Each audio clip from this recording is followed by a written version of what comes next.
Hello! It's been a little bit, but we are back with NXT. Currently, 2012 edition. That's right, we've leveled up. Get it, like level up? Instead of being wild and young, maybe you make the rain fall because you're so beautiful that it's painful. Because, girl, you're an angel. I don't remember the words. Something like that. Oh shit! I have to do the awards, the year-end awards. Oh my god, hold on. I didn't realize I'd be doing those on stream. That was not the intention, but I guess that's what's going to be happening. So let's go find those for last year and see what I was doing. This is what I did with that. Hold on, let me... Ignore that there are two of me.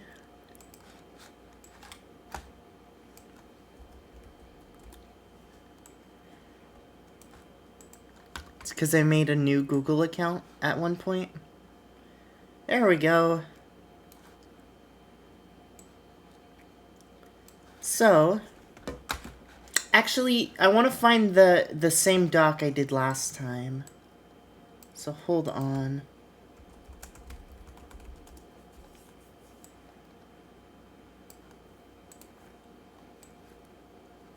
Here it is. Here it is.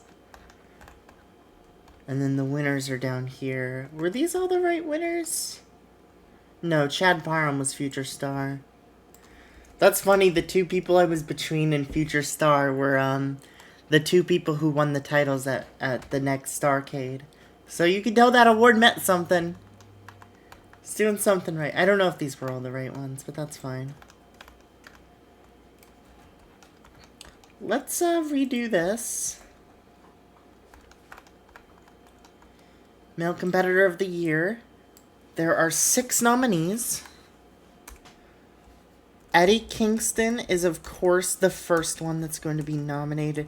Chad Parham, Lucky Cannon.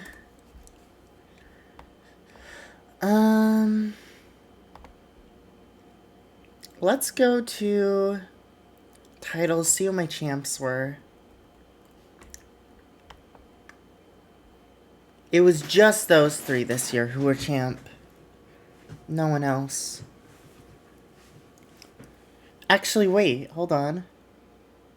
Technically, Christoph Herzog was champ, but he left pretty quickly. Ooh, actually, Chris Logan would be a good one. Yeah, Chris Logan. He is going to be nominated as well. Hold on. Oh, wait, I forgot. Alphabetical order. H-I-J-K-L, Chris Logan. And then... Who won King of the Ring? King Papi Sanchez. Let's give him a nod.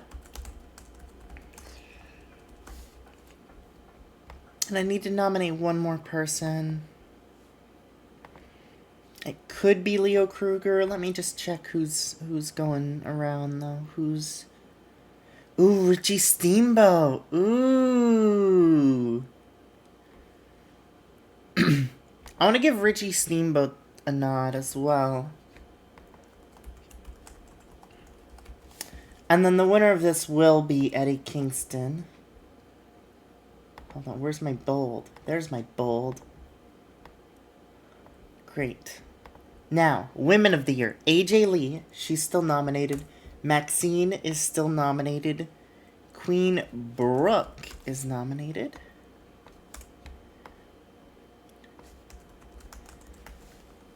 Tamina's nominated. So, 4 of the same nominees. Penelope Carwin is nominated.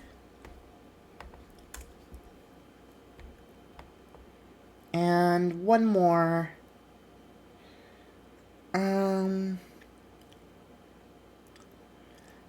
Jillian and Rachel, no. Naomi's someone I would consider. Brooke is nominated. Ooh, Sage? Ooh. Let's go with Sage. I feel like she deserves it. ST. Sage Beckett. And the win there is going to AJ Lee. Tag Team of the Year now. The Usos are going to stay nominated. Lethal Weapon in the franchise will probably stay nominated. Police Academy will definitely be nominated. Police Academy, which is Shane Hollister and Carter Gray.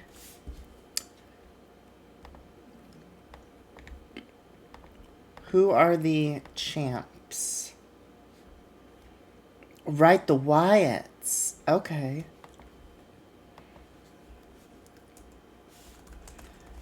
The Wyatt family, Vincent Nero and Eric Rowan. Any other amazing teams I'm missing? Oh, right, women teams, because women have that tag team division. Yeah, definitely. So let's add Camacho's Angels, Oksana and Penelope Carwin. Ho Train, which is Jillian Bayor and Rachel Lynn.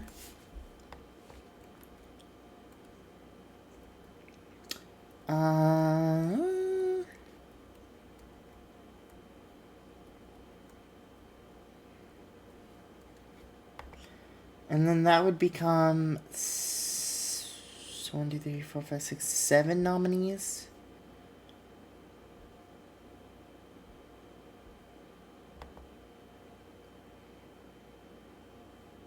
Let's do one more for good measure. And let's have it be Freedom Force. Give the women more recognition. Jenny Cash and Christy Ricci. And then the win for that one is going to go to... It's got to go to Police Academy, I would say.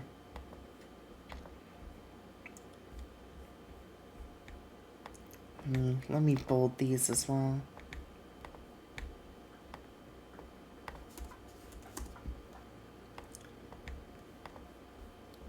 Alright, Event of the Year. Well, let's check what we had, eh? Not there, but in my top 100s. Let's go to events from 2011.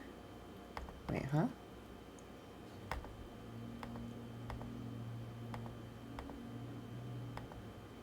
All my top events are from 2011? What the heck? That's amazing. We've done so well last year. Wow. Okay. So, events and Event of the Year, there were 8 nominees. Road Wild, Starcade, Respect, Judgment Day, Royal Rumble, Halloween Havoc,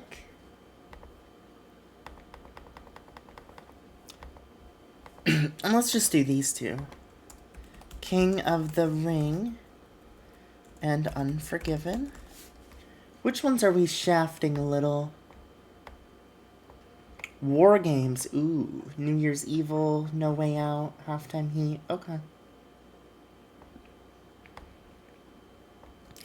If they weren't as good, they weren't as good.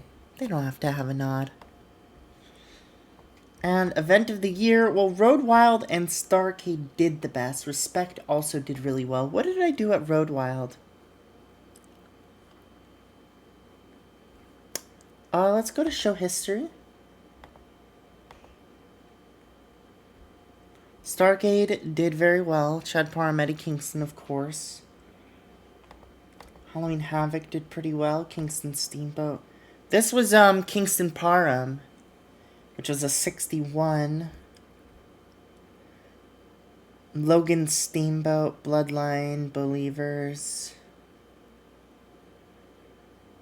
AJ Lee Ricci, Tamina Brown Attitude, Beckett Lynn, I mean, the thing is, I like Starrcade the best. I feel bad just making Starrcade win every year. It's like, well, yeah, my event I built to all year was the best one.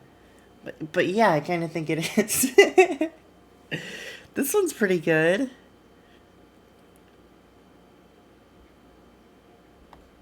I gotta give it to Stargate. I mean, I built it up all year. It's my baby. That's the one. That's my favorite. That's event of the year. Match of the year. Holy shit! They nominate a lot. 1, 2, 3, 4, 5, 6, 7, 8, 9, 10, 11, 12, 13, 14. 14? 5, 6, 7, 8, 9, 10. Why 14? Shouldn't it be 15? I feel like that's an error. Let's do 15. Top matches from 2011. Again, that narrows down not a lot, which is amazing.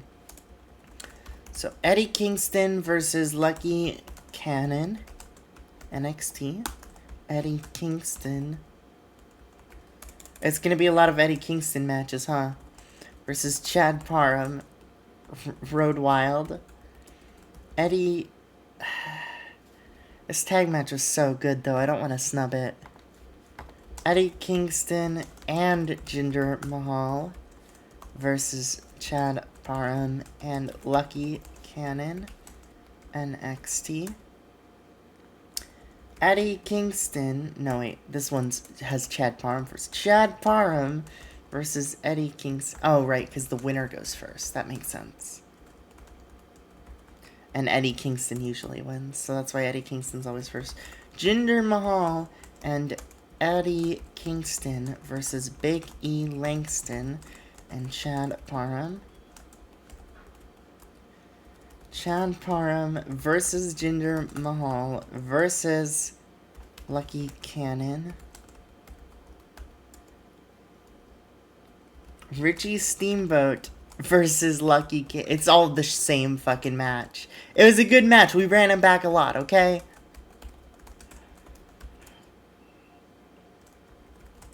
Eddie Kingston and Chris Logan versus Chad Parham and Lucky Cannon.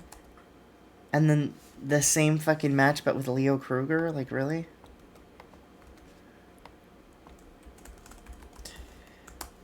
Chad Parham versus Jinder Mahal.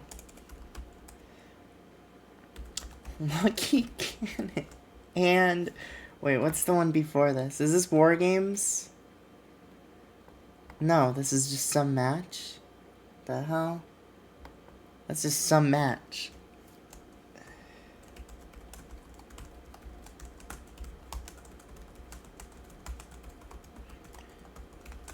Eddie Kingston versus King Papi Sanchez. And, Daniel Bryan versus Shane Douglas. Boom. I know I stopped saying where they're from. And then the match of the year, I mean, it's a 64. I'm okay with having this be the match of the year. Even though it was just an NXT match, there was still build-up and stuff. I still like it enough. I think that's a good match of the year. This is a Starrcade. Are these all like freaking NXT matches? They are. So then watch. What do you mean I'm not writing where they were done? I absolutely am. See? Haha. Boom. Rivalry of the year. Now.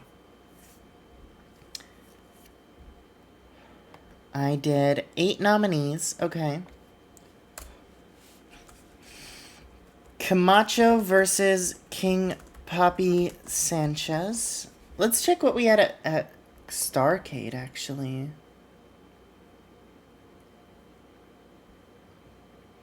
Because that's where most of my good storylines ended. Where the hell's show history? Am I going crazy?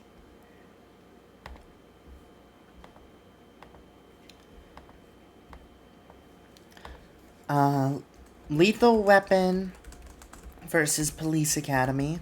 Definitely.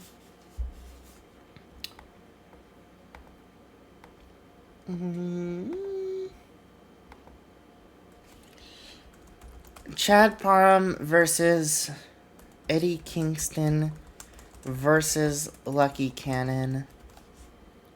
The three-way feud.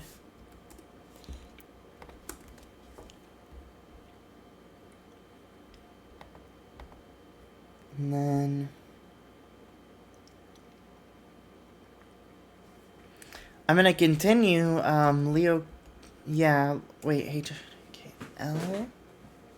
Chris Logan versus Leo Kruger.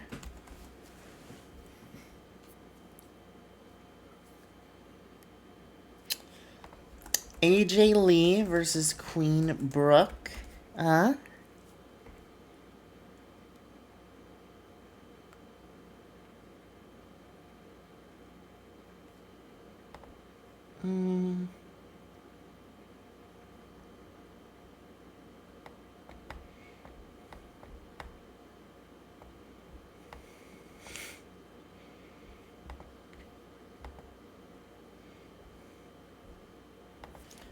Let's go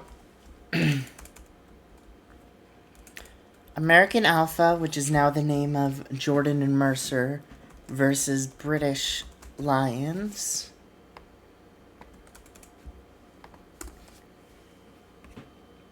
And then there's got to be some other good stuff here.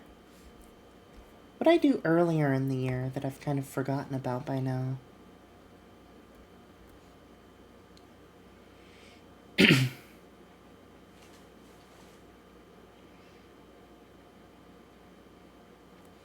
Oh, Lethal Weapon versus the Wyatt family? I could do that. Yeah, hold on. Lethal Weapon versus the Wyatt family. That's a pretty good one. Are there any more women I could do? Brad Attitude versus Big E ain't bad.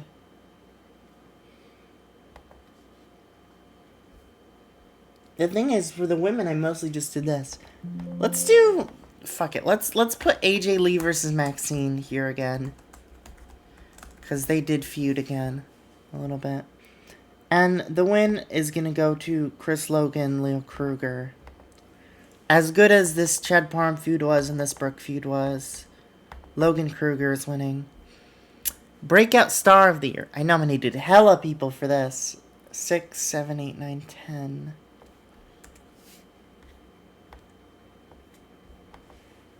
So I'm thinking Penelope Carwin, Chad Parham,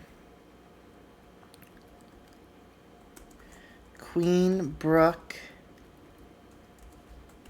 King Papi Sanchez,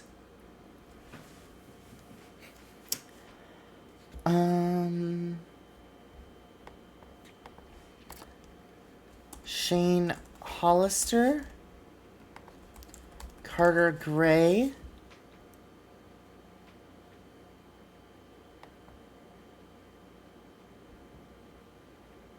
I can throw Oksana in there, honestly. And then like 3 more.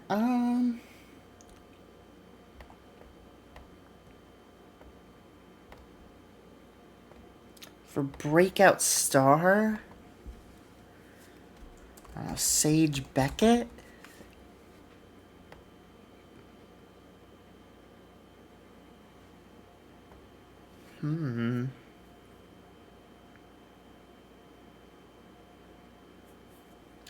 Oh, was Roman Reigns this year?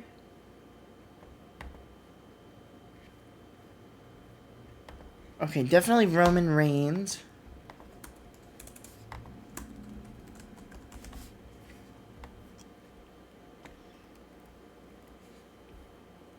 And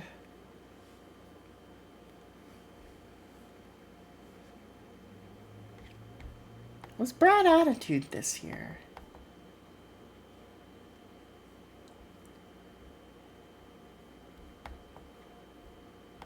Let's do Brad Attitude. I don't know how accurate this list is, but this is my rough list. It doesn't matter. It doesn't matter how accurate it is. And honestly, I think I want to give it to Penelope Carwin, right? Like, I'm feeling it.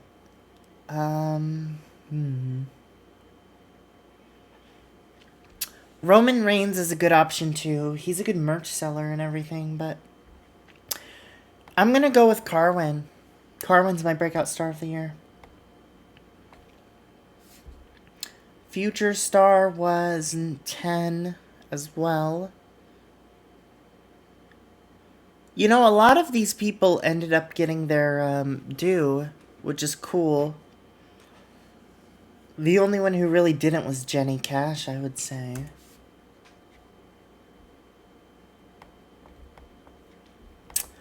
So, Jason Jordan and honestly Tommy Mercer. I want to give them both a nod for their great work they're doing in that team.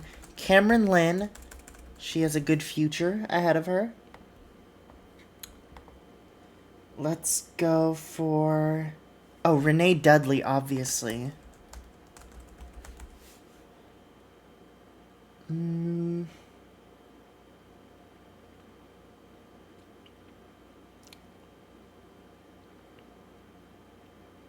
Future star. It's hard because a lot of these people have already become a star.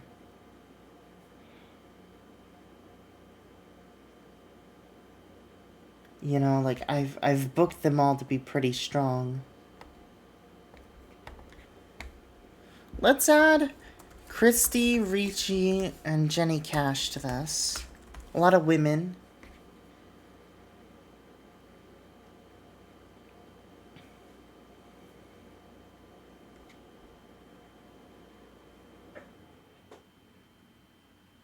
Oh, that's better. That's better sound-wise. Yes. Way better. Let's add... I know they probably won't be breakout stars, but Derek Bateman and Wes Briscoe, because they're not stars. 1, 2, 3, 4, 5, 6, 7, 8. Two more.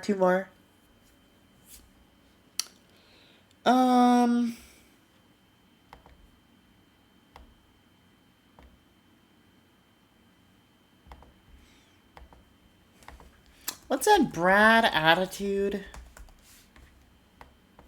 And... I mean, Naomi Knight still hasn't got her due, so let's add Naomi as well. And the win for that one, I'm between a couple people. I'm like Renee Dudley and Jason Jordan.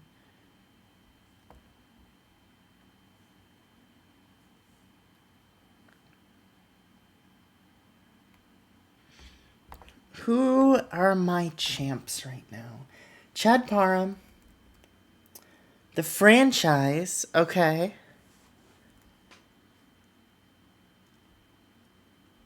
Ixana and Carwin. Brooke. Wyatt. Kruger.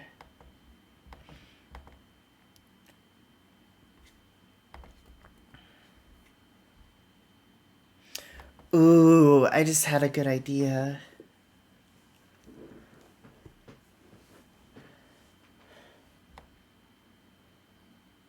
Let's take out Jenny and Naomi and add Titus O'Neil and Percy Watson. Because this can become a story thing. And then give that to Jason Jordan. I like that. Yeah. And that's all the categories. One thing is, last year we had a lot of people who left the company nominated for awards. Everyone is still here this year. Eddie Kingston's leaving, but everyone else is still here. By the way, I'm not actually turning Brad face. I'm going to cancel that turn.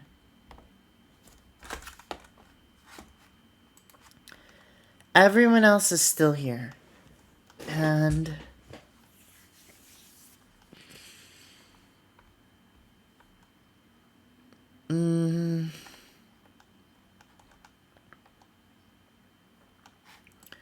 because I would love to grab somebody. But it doesn't matter. I'm not going to. Let's keep everything the way it is. Actually, hold on. Who's in SmackDown? Let's go brand SmackDown.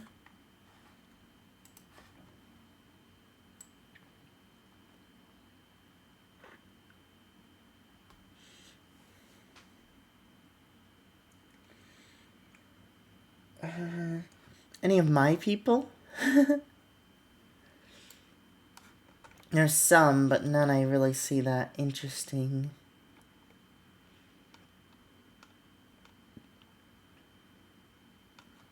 Like Jesse Goddard's. He wasn't with me for very long. He hasn't been doing much on SmackDown either. Oh, Mason Ryan.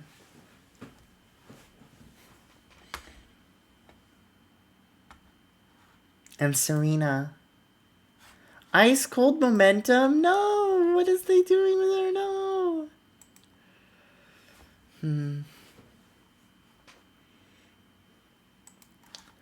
Let's see if we could get Serena for a night. She would be fun. Oh, you bitch. Hold on. My money doesn't matter. I'll just edit it. Oh, wow. Look at that. I have all this money now.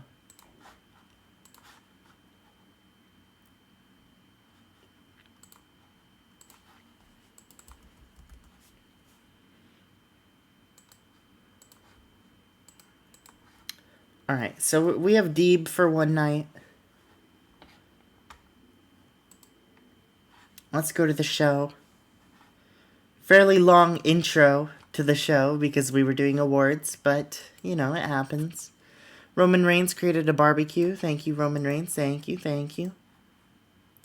Derek Bateman and Briley Pierce have some tension between them. Oh, did Briley Pierce injure him? Oh, for 2 months. Ooh. Ooh, okay.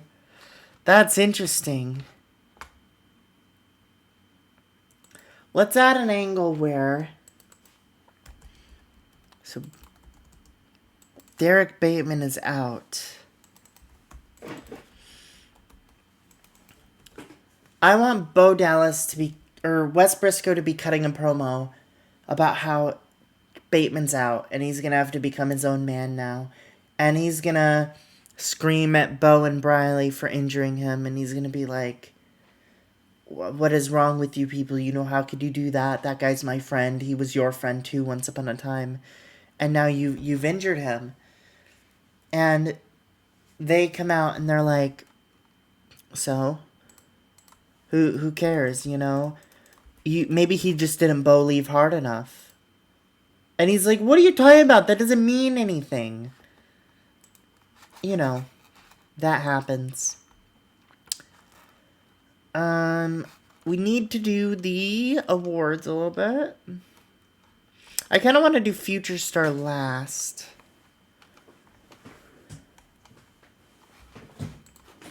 How did I do these awards last year?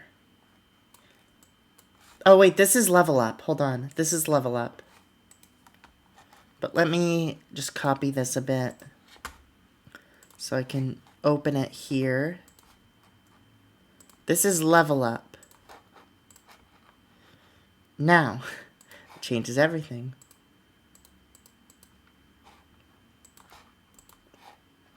Oh no, Serena's not here tonight. No, my plan. That's fine. I guess I'll use her at the pay-per-view then.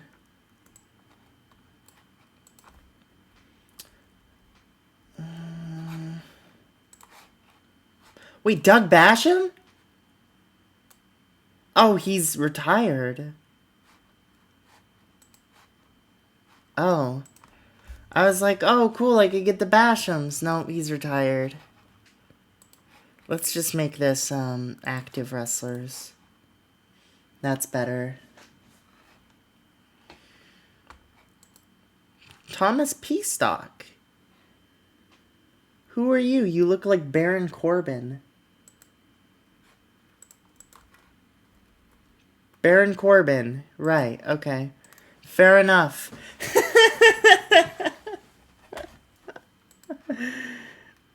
Let's sign you, P-Stock.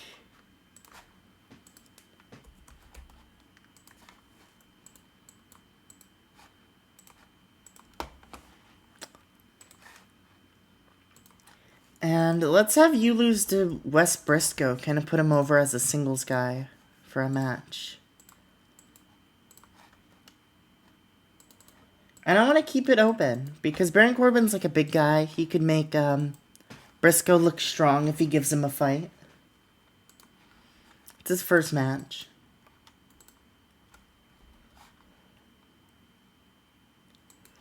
We could do a match for Renee against Flake, I guess.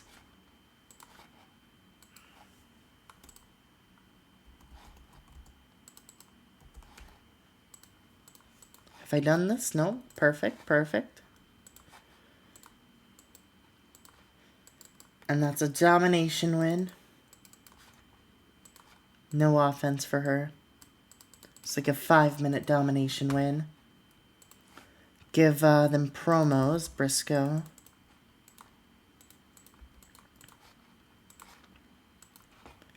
And Dudley.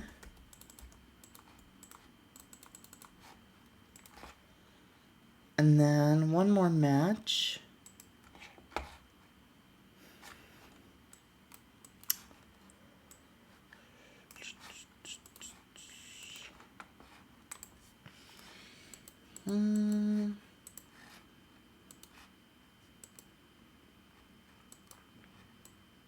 Why do you have warm momentum? What are you doing? Are you wrestling? You beat Conor O'Brien on the pre-show. Okay. That's funny.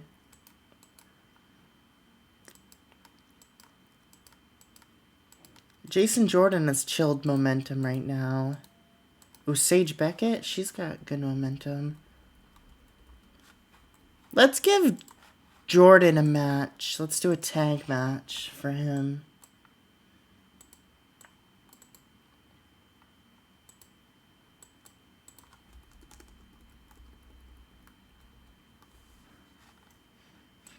Let's go Brian Knobbs and Brian Lawler. The Bryans.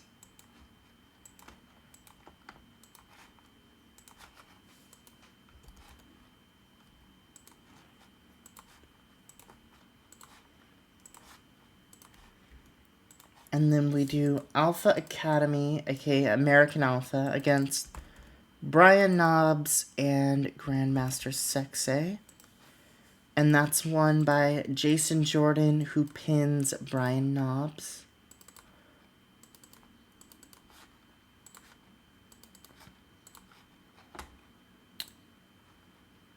Make that a little shorter. And then add a frickin' promo for Jordan and Mercer.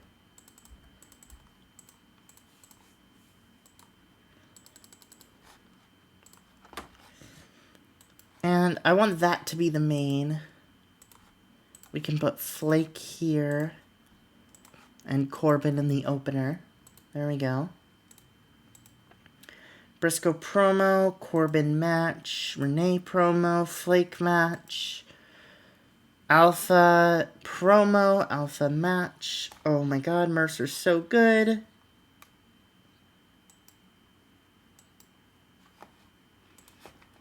How are my storylines right now? This storyline is over. Beckett and Maxine. We'll see on that one. That's a maybe.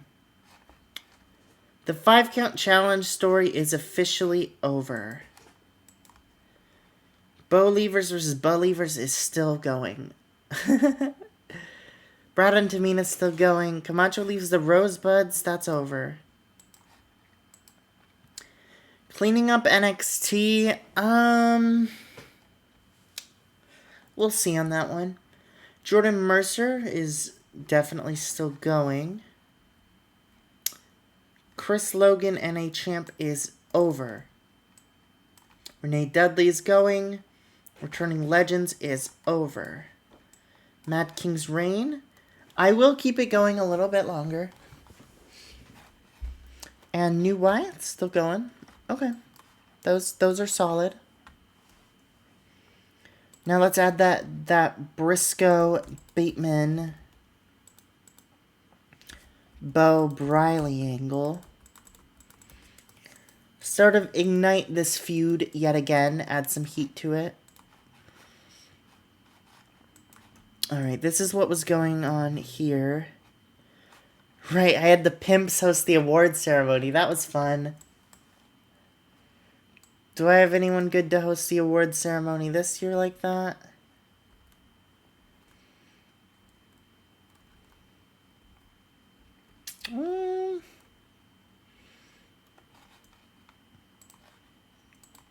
I don't know if I really do. I wanted Serena to do it, but she's real busy.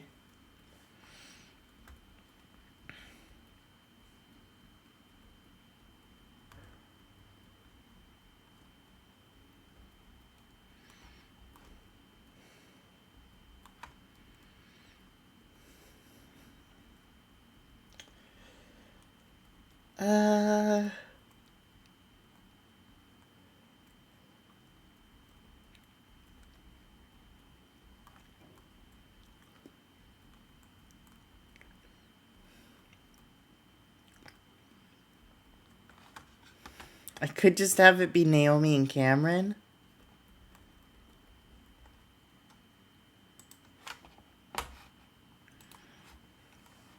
What about the Usos? Is Rikishi here?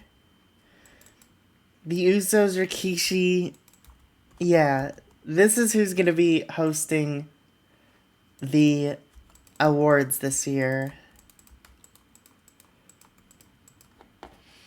Roman's not there, obviously. It's just going to be you guys. And then we started with the Breakout Star Award, but we're not doing that this year. Let's start with Match of the Year this year.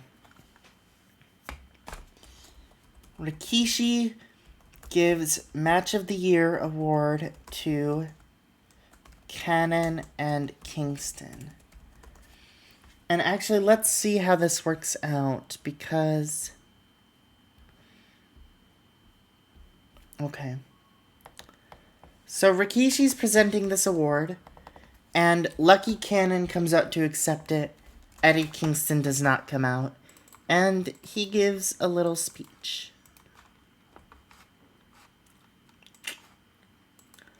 And then Rikishi announces event of the year is Starrcade. Tom Pritchard accepts the award. This can be like a little one. Tom Pritchard, Rikishi. Amazing. Okay. Tag Team of the Year is Trophy Hunters? No, that was last year. Obviously, that was last year. This is this year. Tag Team of the Year is Police Academy? Okay. So, Cameron gives Tag Team of the Year award to Police Academy.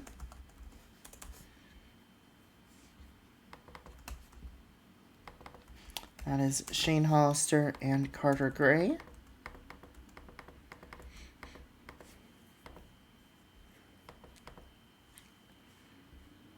Wait, that shouldn't be that long. That should be like this long. Let's have...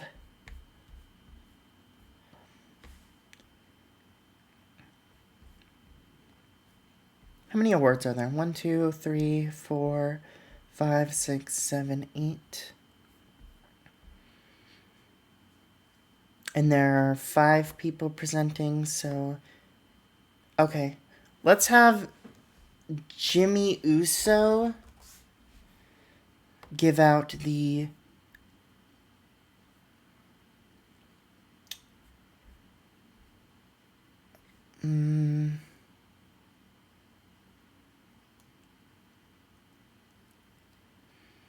Jimmy Uso can give out the Future Star and the Breakout Star, I guess. Jimmy Uso gives Future Star Award to Carwin.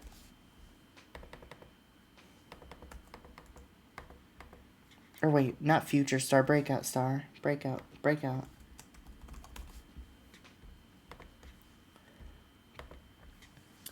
And Jey Uso gives Breakout, or Future Star Award to Jordan.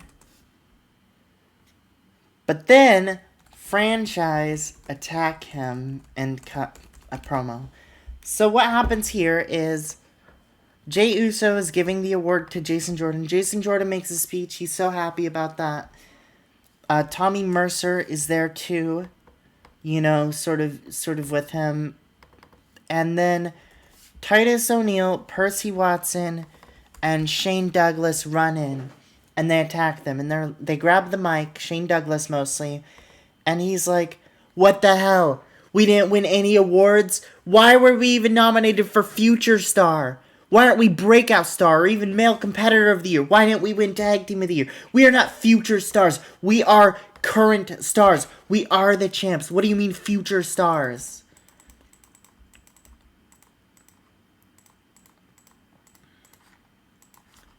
So that goes down here. This goes down here.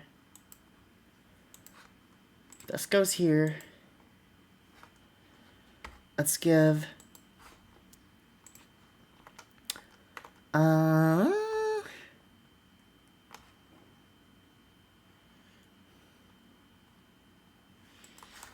Cameron gives Female Competitor of the Year award to AJ Lee.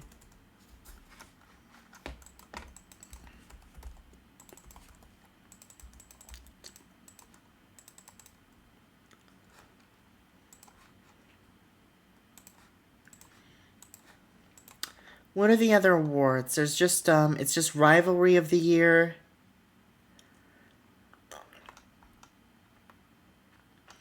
And Male Competitor of the Year, okay. Naomi gives Rivalry of the Year to Kruger and Logan. Logan makes speech. So Kruger doesn't come out for this. Chris Logan comes out. And he gives a speech. He grabs the trophy because he won the rivalry basically. Like, he lost the match. Don't get me wrong. He lost it. But he's the one who stayed the trophy hunter. That's not Leo Kruger's deal anymore. So Logan grabs the trophy and he's like, "This is mine." And Kruger better stay away because, you know, he's not part of this anymore. He's given up his chance. And then Naomi gives Male Competitor of the Year award to Eddie Kingston.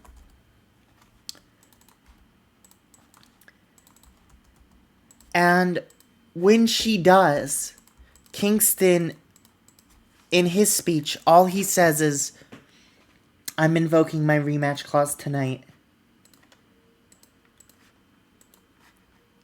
So, Chad Parham, my title's coming back home. Your time in the spotlight will be a matter of 2 days because I'm about to win the championship again. You know, he says it better than that, maybe even shorter than that, but that's what he says.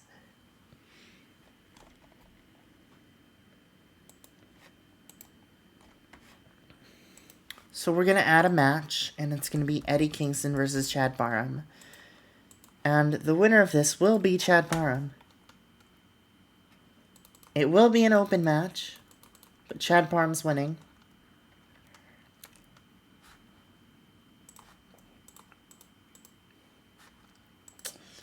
And it'll be like a 12-minute match for the NXT Championship. Try to make it as good as possible.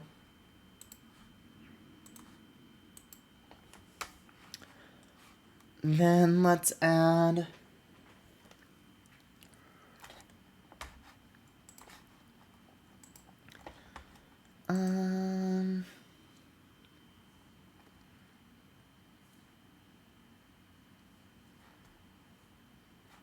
So Cannon does a speech first, right? And he's like talking about Kingston, but Kingston goes for Parham because he wants his title back.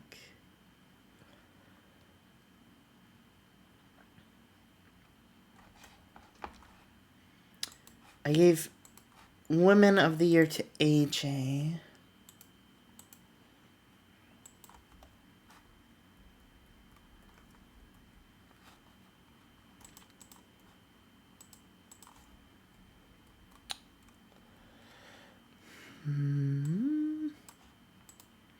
We could do a Dudley match, maybe?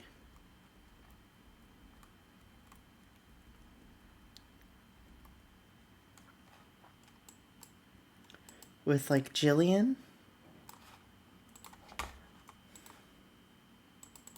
Just kind of do some matches on this show to put people over.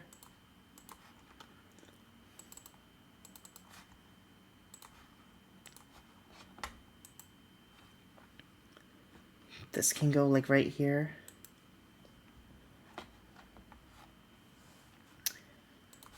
And...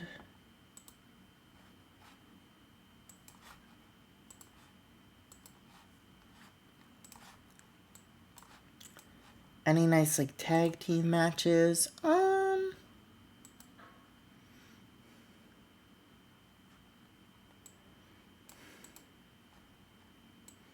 Lethal Weapon against the Rosebuds?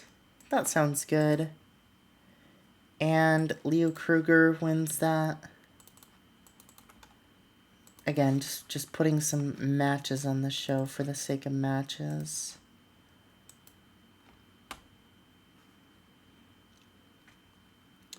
This can be the first match on the show, which goes around here.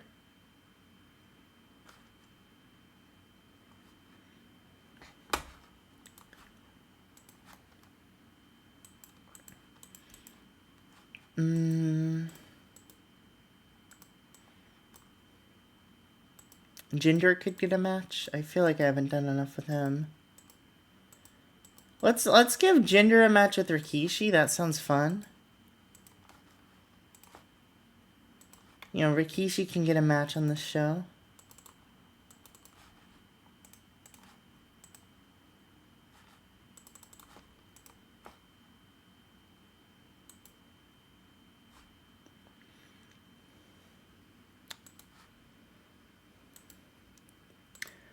I mean, I guess we could make this a storytelling match for some reason.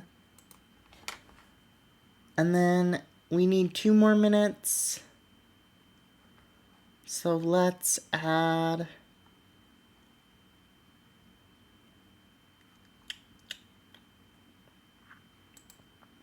a minute to the AJ speech and a minute to the Carwin speech. Yeah. Alright, that's the award show. It was a long booking, but that's the award show. Jimmy Uso's gimmick is getting stale.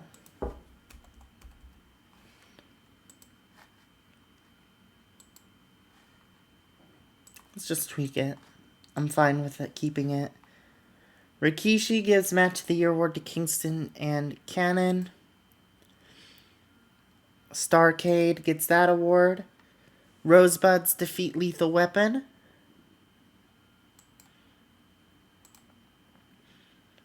Wes Briscoe, Angle. Cameron gives that award. Cameron gives that award. Jinder Mahal defeats Rikishi. Naomi gives that award. That award. Renee Dudley beats Jillian Bayor. Jimmy gives Penelope Carwin an award. Franchise Attack Alpha. Parham defends his title against Kingston in a match that got a 64. Wow. A 64. Let's see how that ranks up with our best.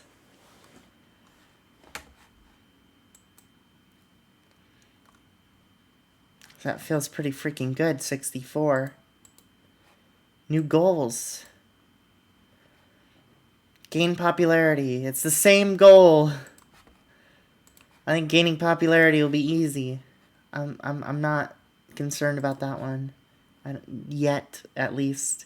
It could become hard in the future. You know, if we get too popular. We'll see. We'll see. So yeah, I miss... I thought because Deeb was on SmackDown. Oh, but SmackDown's on Tuesday. Oh, I thought we were on Monday. That's my bad. I should have grabbed somebody from Raw, not somebody from SmackDown. Yeah. That makes sense. Okay. Totally my fault.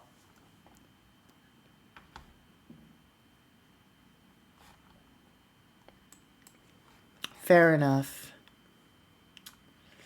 Now, let's go here. Wow, look at that. That was our highest rated NXT show ever. Our highest rated weekly show ever. And our best match ever. The first show of the year, and it's already our best match ever. That's insane. Very cool as well. It's sad that Kingston's leaving and all the best matches are Kingston matches, but, you know, what do you expect when you have Kingston on the roster?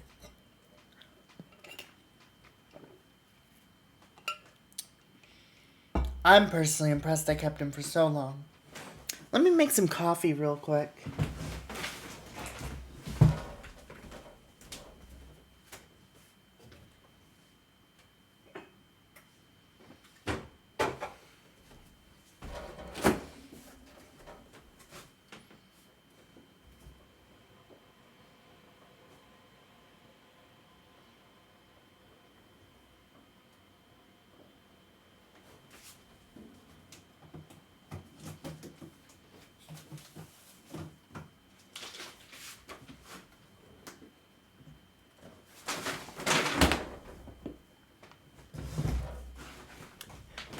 Hello, Mike. Hello. I've only done one show so far, so not really anything too significant. We had our best match ever with Parham defending against Kingston. We gave out awards, which went to Eddie Kingston, AJ Lee, Police Academy, Starrcade for Event of the Year, Match of the Year for Kingston Cannon, Rivalry of the Year for Logan Kruger, Breakout Star of the Year for Penelope Carwin, and Future Star for Jason Jordan.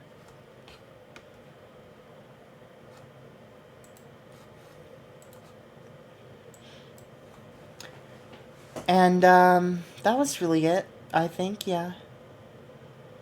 Franchise are now feuding with Alpha, which is American Alpha, which is this team. Jordan and Mercer, of course. That's all.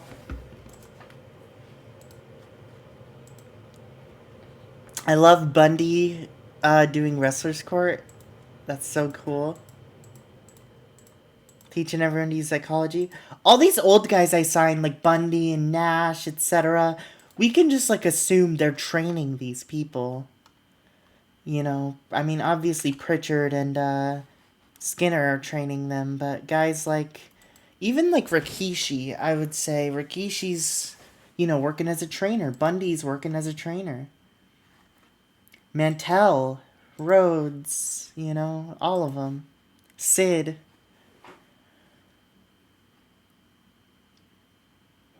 I'm still waiting to see if they actually sign names like Tyler Blacks and Moxley and send them to you. That would be so fucking cool.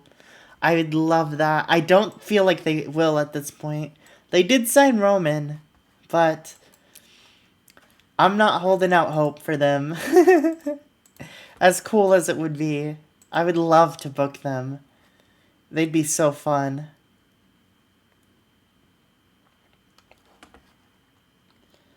Let's give Brad Attitude a win over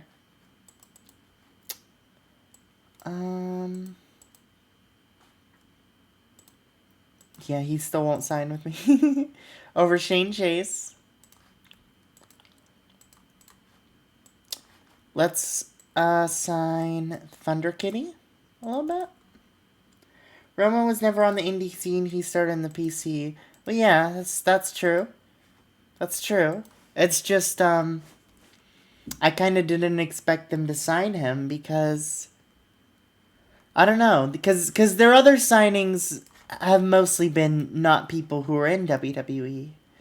They've only signed a few people like that. I don't know, so it kind of caught me off guard that they signed him, but I was happy with it. I do think he's more likely of a signing than Black or Moxley, for sure. But he still caught me off guard. Chrissy Vane will be coming back soon. When will she be back? 45 days. Okay.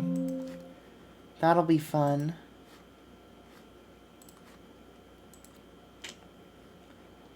And then let's get a woman tag team. The way this game works is they graduate, WWE gets first shot to sign or refuse him. Did he graduate? Wait, hold on. I thought they just signed him. I didn't think he graduated. Oh, I typed Joe. Roman. Yeah, it doesn't look like he graduated. It would be under achievements. Like, let me think of somebody who did graduate. Hold on. Strange. Yeah, I mean, I don't control who graduates and who doesn't, but he didn't graduate, so that's why I was surprised. But yeah, I know that people will graduate and join. Eric Rowan, I was shocked that they signed. I thought that was really cool.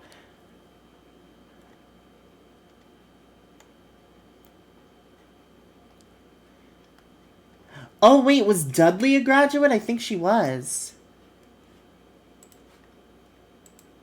Yes, 2011 graduate of the FCW Wrestling School. There's one. Yep. Me and Mike, same page. Absolutely, she was. Alright, I'm grabbing a woman tag team of Teresa Sell.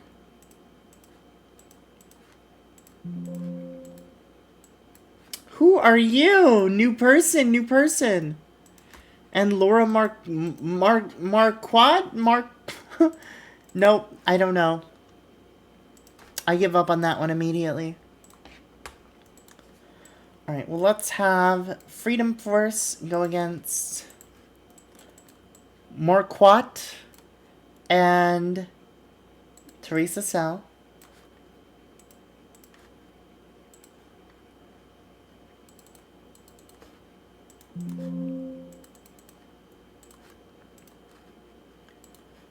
And then let's have Thunder Kitty go against Renee Dudley.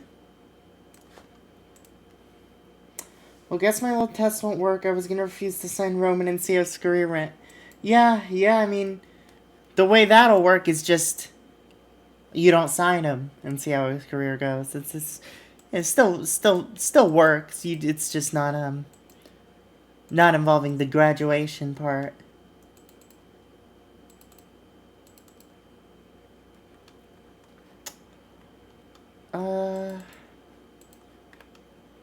Regular. Yeah, that's all good, but... No, that's not all good. Because you're not going to be open. Why would you be open? You're dominating. That's what I want. That's the issue. There we go. And then one with Shane Chase and Brad Attitude. How's Cameron doing? Not great. Not great, huh?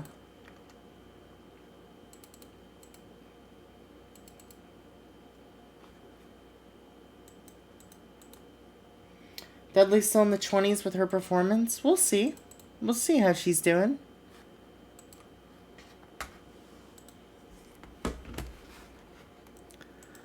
Everyone's gonna get a little promo.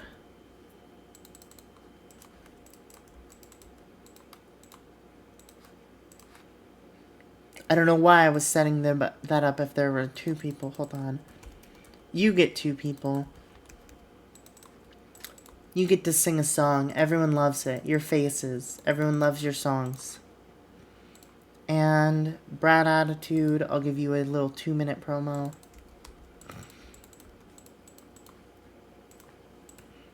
Again, I set it up as if there were two people. Am I crazy? Yes. Dudley's opening the show.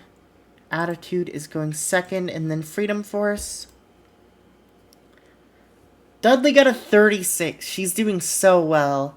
Crowd hated that match, but Dudley did so well. Oh my god! Hi, Max. Max Hit Matt. Hello. Good to see you. Thanks for the raid. Renee Dudley. Wait. What was I doing? I did that after. That's fine. She could have done a promo after the match. That's fine. Brad Attitude beats Shane, and Freedom Force beats these people. That's level up. Awesome. I am doing well. I hope you are well as well. Thank you for the sloppy Max Hit Matt raid. Hello, Yornix. Hello. I like that emote. The sloppy eggplant. Thank you. Thank you. Very cool. Alright, now we're doing the first show in a while. I gotta do something with Kingston. I only have... it looks like I'll have him for 3 more shows, because I'll have this show, 7 days will pass, I'll have another show, 7 days will pass, I'll have another show. And he won't be here for the pay-per-view. Okay, so I have 3 more shows with Kingston.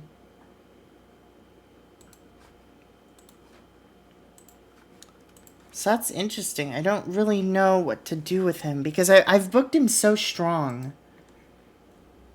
But he's leaving, and I still want to keep him in matches. But having him lose every match, it just doesn't feel fair to him. But I kind of want to do it anyway. Who do I have that could fight him? I mean, it could have Jinder.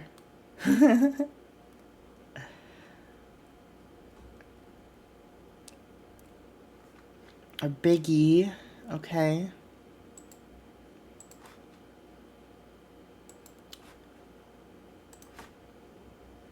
Let's give Eddie Kingston a promo where he tries to give, or he tries to say, like, well, I'm gonna fight you at the pay-per-view in your house, which is the pay-per-view coming up this Saturday.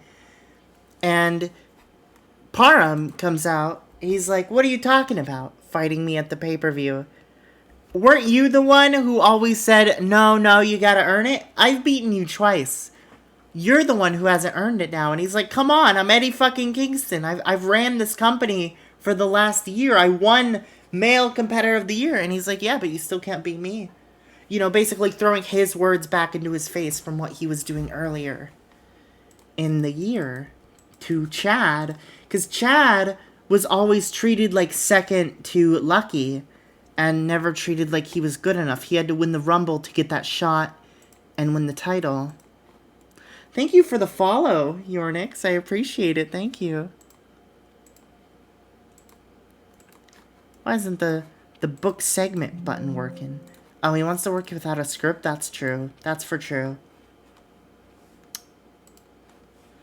So now Kingston is told he has to earn it. And... oh, I know what to do. Let's give him like a 4-way. Yeah. Because that way he can still lose without looking weak or anything. And we could put like Biggie in that. We could put Jinder in that. And we could put Lucky in that. Who are really all the people I was considering for this. I like that a lot. And I honestly think I want Big E to win. Sort of push Big E to that next level. It's a little much for him. Let's see how he can do, actually, now that I think of it. How his matches have been. Like, how is his match with Jinder? 42. I think he's ready. I think he's totally ready, because Jinder's been in the main event scene for a while, and they're putting on similar match quality. So, yeah. Let's have Big E win this. And he could pin... he can pin Jinder. I like that. That's an open match, and that's a decisive win. And I'd like that to go some time. Like, that'd be a great 15-minute match. Eddie Kingston's very unhappy. Eddie, I've booked you so strong, man. You're allowed to lose a 4-way where you don't even get pinned. Come on. And then I'll do a little more with Eddie leading up to the pay-per-view. But Big E, he's the next man. He's the next guy. And he will be taking on Parham at the pay-per-view.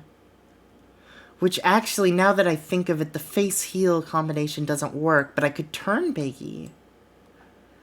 Which would be pretty solid. I think I will turn Big E because he's been a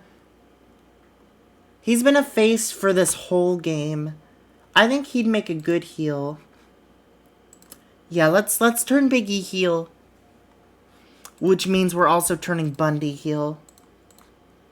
Which he's better as a heel anyway. That sounds fantastic. Okay.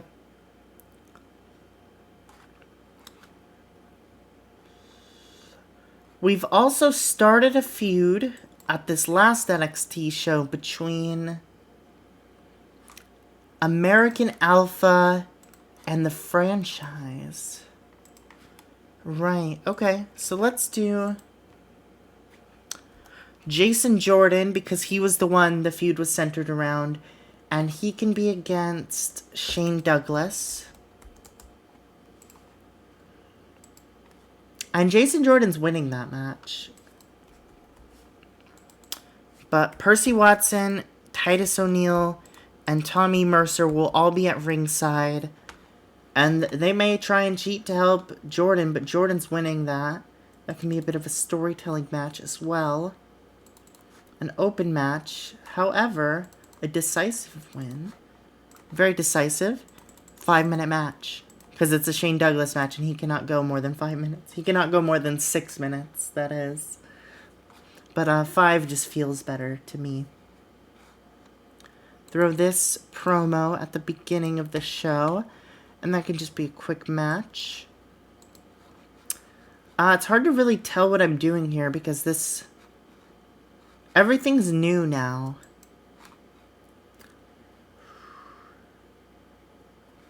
Right, so I kind of want to transfer the tag titles onto AJ and Maxine from Oksana and Carwin.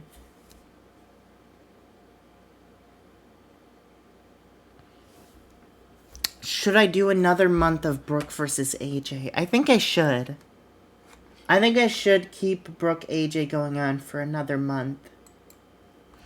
So let's do a promo where AJ, and she's with Maxine, and they call out Brooke. And they go, hey, Brooke, look, you beat me at Starrcade, fine, but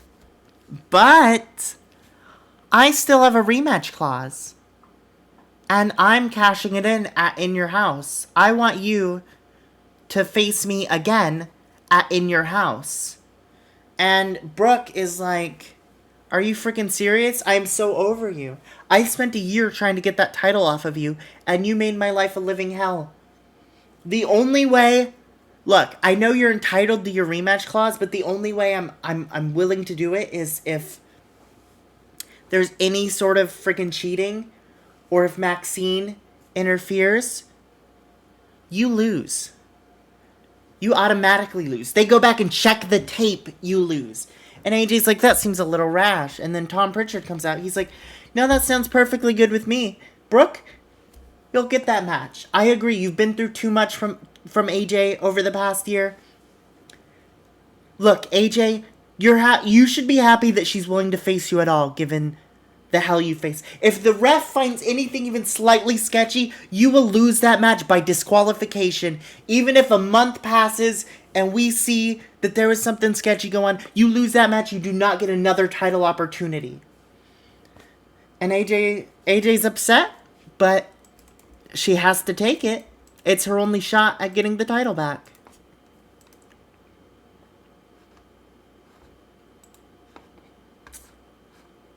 Now, let's make that 5 minutes. What else do we have going on? Oksana and Carwin. Again, I want them to lose it to AJ and Maxine. But for now, we can make them fight someone else. Who? Could... Because I feel like I've had them kind of run the gauntlet by now. I just had the dumbest idea. Like, what if they fought Tamina and Brad? Like, because Tamina's been fighting for all the men's titles. What if Brad fought for a women's title? No, that's awesome. I'm doing that. Hold on, I'm doing that. Okay. So that's the next feud. Hold on. Let me go to storylines, and that would be under Brad and Tamina. And yeah, Beckett and Maxine had their deal with Freedom Force. They lost. Let's end this storyline. And then Brad and Tamina. Let's take Dino Carter and Conrad Tanner out of that story. We're over them. Brad and Tamina beat them, and that's it. But Penelope Carwin and Oksana. Yes, this is awesome. Okay. So, the way this is going to work is there's going to be an angle with Tamina and Brad. And Brad's going to be like, that was great. You know, we won. I think we have great chemistry. And Tamina's going to be like, yeah, whatever. You know, maybe shut up for once in your life. And he's like, I think we should go for the tag titles now. And she's like, what? You and me want to go for the tag titles? And he's like, yeah. And then she's like, but I'm pretty sure American Alpha already have a match lined up for the pay-per-view for the tag titles. And he's like, no, not the men's tag titles, the women's titles. I want to go against Oksana and Carwin. And Tamina's like, what are you talking about? You're a man. And he's like, yeah, but you're a woman.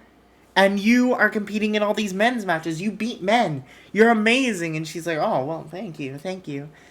And he's like, I think we should do that. I should blaze a trail for the men to compete for the women's titles. And she's like, I don't know what you're talking about.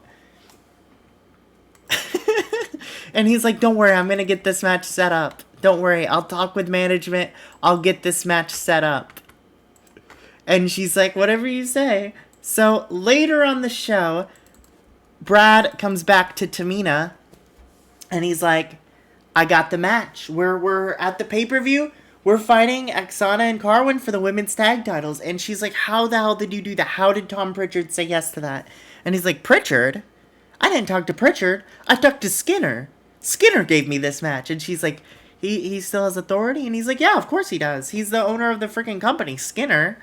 So Skinner gave me this match. And she's like, well, I might as well go for it. All right.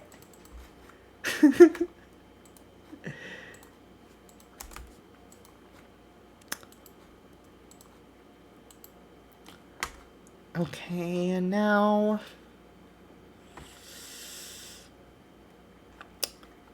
What else? What else? Oh, right, we gave the tag titles to the Wyatts, so now the Bloodline is free. Or the Trios titles, that is. And Kruger has the North American title.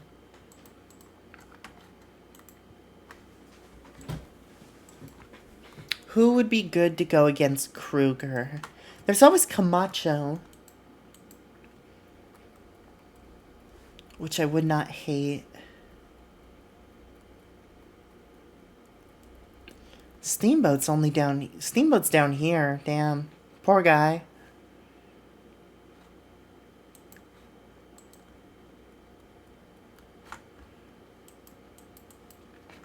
Yeah, I think I give it to Camacho. So let's add a storyline here. And it's Leo Kruger, NA Champ. I know, it's a very creative name for a storyline. And it's going to be Kruger versus Camacho.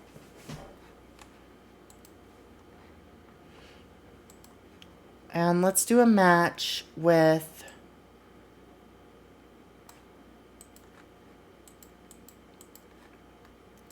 Let's do Kruger.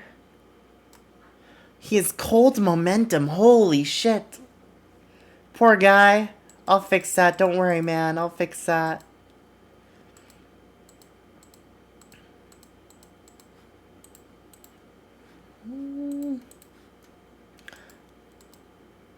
Anyone free right now? Like, Logan is, but I don't want it to be Logan again. It's always Logan. Oh, but Logan does need a rematch. Let's give Logan his rematch. But then it's a DQ with Kruger technically winning after Camacho interferes.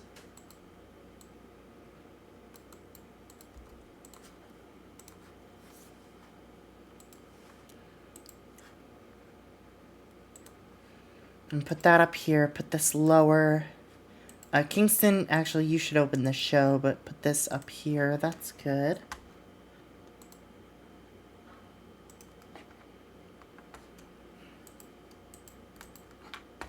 Next up,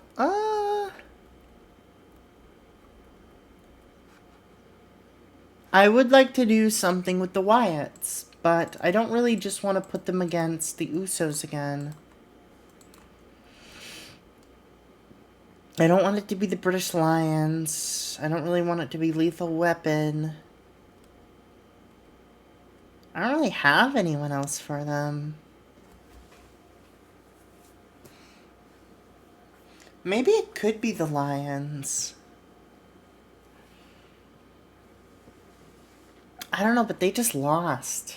Lethal Weapon's also been losing. These guys have been losing recently. I think I probably need another face team. Everyone's heels right now. It'd be a little weird to make the Lions faces, though, after all that. And same with Lethal Weapon. Like, I've done so much crazy heel shit with these guys that it'd be weird to turn them face.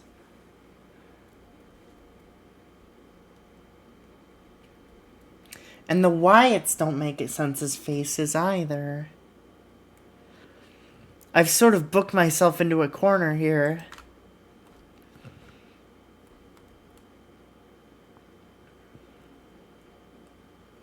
Maybe I should make Gray and Taylor faces. As weird as it would be. You know what? Fuck it. It's a weird one. Jordan, Mercer, and Blank? No, I want Jordan and Mercer to go for the tag titles. Otherwise, you're right, that would be good, but they're going for the tag titles right now. I need more face tag teams. I'm turning Taylor and Gray. And let's have a match with... Let's have it be... So, at the pay-per-view, what happened was Dexter Lumis got demoted to a lackey, and Vincent Nero got promoted to the leader. So let's have the lackeys, Lumis and Rowan, against the Usos.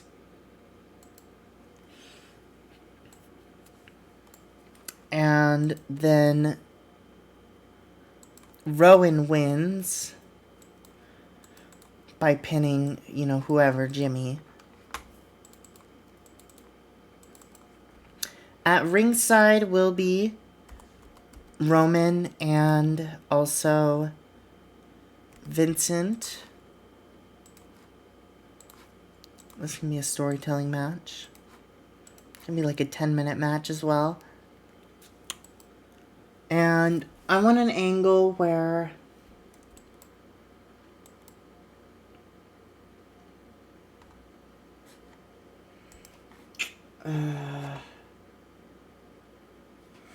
I don't know how to do this. Let's just have an angle unrelated to that at this point, where Tommy Taylor and Chris Gray cut a promo. And they're like, you know what? We're not doing great without Mercer. And they sort of tease a face turn during this promo. So these things are going to happen concurrently on the show, and it's not going to be revealed why they're related just yet. But they will converge, I promise. They will converge.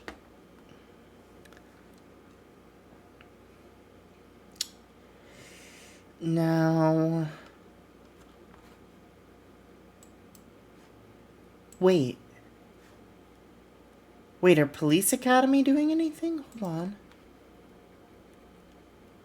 Wait, what happened to Police Academy? Hold on. I thought they were tag champs. I'm crazy. They're not, obviously. No. This doesn't happen. This doesn't happen. We can do something more organic.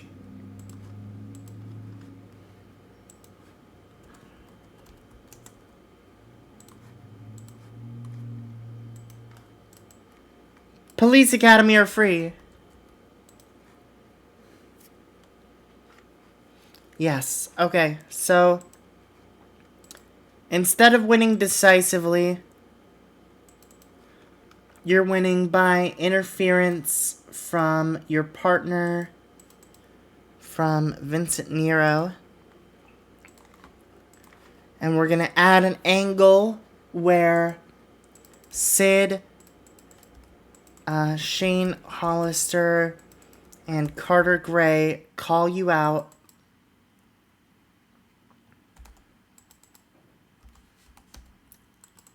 And they're back to their agenda, cleaning up NXT. Rowan, Nero, and Lumis. Oh my god, we're back to basics? We're back to me forgetting Lumis? That's awesome.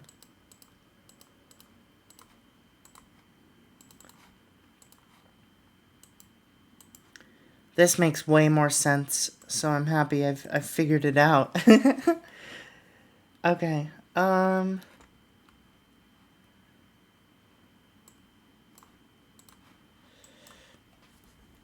looks like all my titles have feuds attached to them right now, which is good. I would like one more feud. So let's kind of see who's available.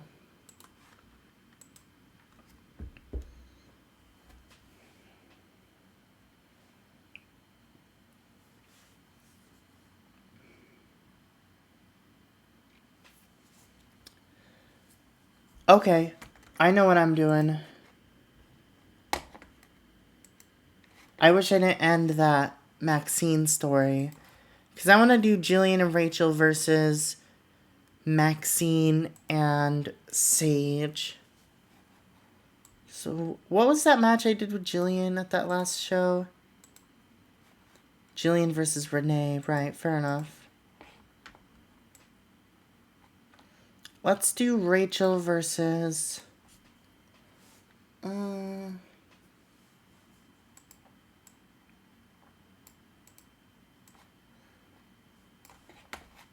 Rachel versus Sage.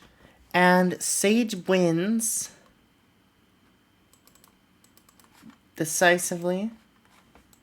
At ringside will be Jillian. No, Jillian won't be there. I've decided against it. Sage wins pretty quickly. And Sage continues to beat down Rachel, but Jillian comes in for the save. So that would be Menace. Jillian saves. You're selling. Great. That's how that goes. I like that.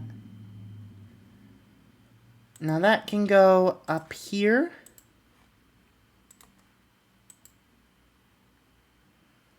Good. And then... we have time. We have a little time.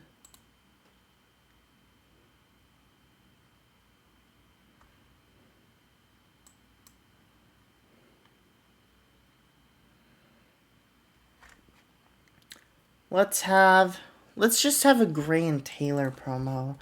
I know this is literally what I asked from the show. We're still doing it. They need to come back. And right now they're not doing it. So this is how I'm going to do that. And then we can add a couple minutes to some of these. Let's add a minute to this. Add a minute to this. That's the show. So, Kingston Parham opened the show. Wyatt's beat the Usos in the opener. Okay, could have been better. Beckett beats Rachel. Jordan beats Douglas. Okay, not great. That angle. Logan and Kruger have yet another match. This one ends in DQ.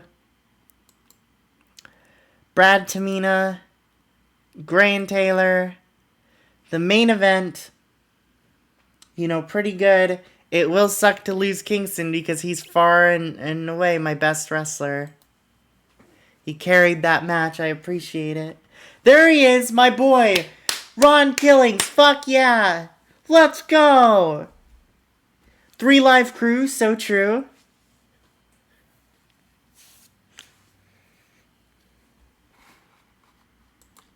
Change for Crossbones. Now he's a regular wrestler.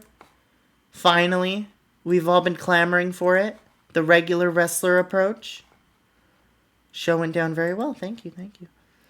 Let's sim to the next show, and I will grab my coffee that I've made during the last break.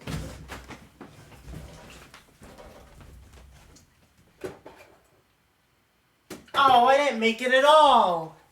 I just turned the machine on. What's wrong with me?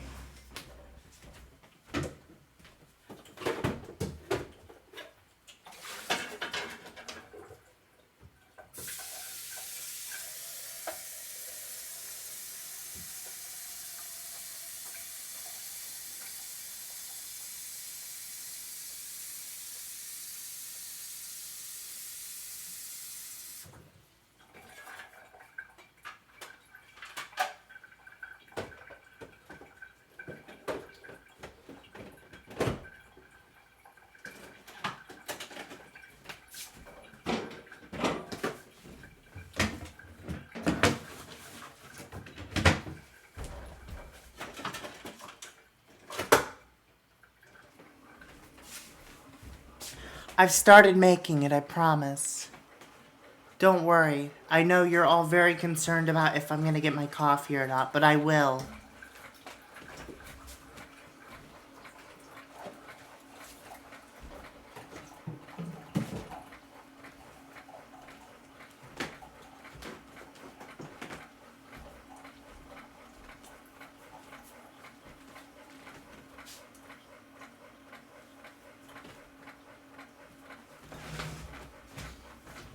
Alright, well, the sim has ended.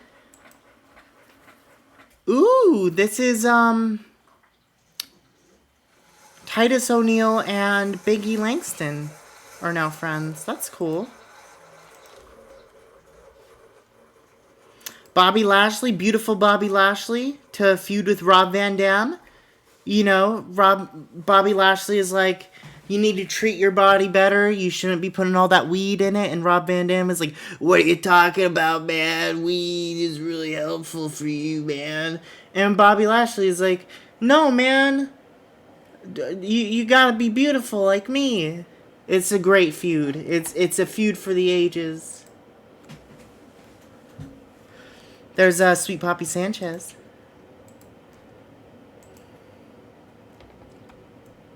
Renee Dudley brought to Wrestler's Court. She spends a lot of time in Wrestler's Court, it seems. I could pull a rib. Let's pull a rib.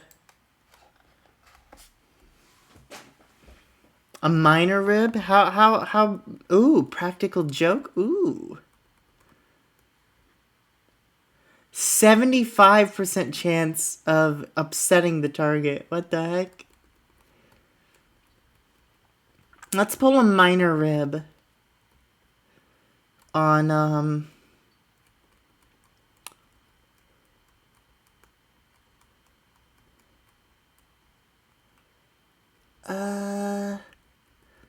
I mean, we kind of gotta, like, haze the new girl, right? Renee Dudley? Renee Dudley is said to have thought the rib was pretty funny and has taken it in good humor. Thank you, Renee. Thank you. That's great. Now, we're booking the freaking show. Who have we not been booking? We haven't been booking Exana or Richie Steamboat. However, they are both planned to be on the main show. So I'm not that worried about them. I chose deliberately not to book them last week because I have plans for them. Hold on, let me grab my coffee. It is done.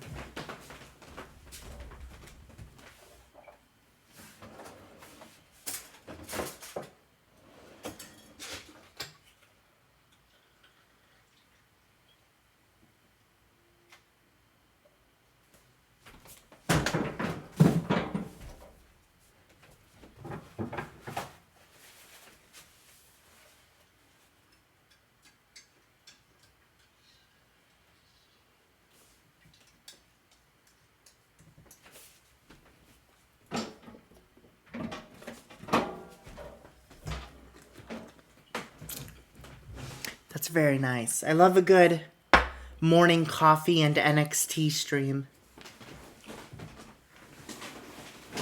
Just feels nice, you know?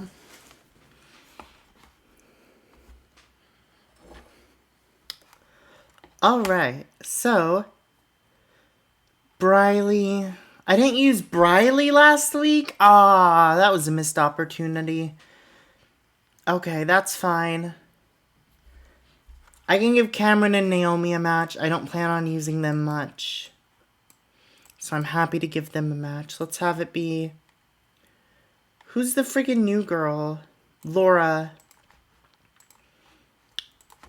Let's team Laura up with Santana Garrett. Because, again, she's my, like, talented woman that I always use.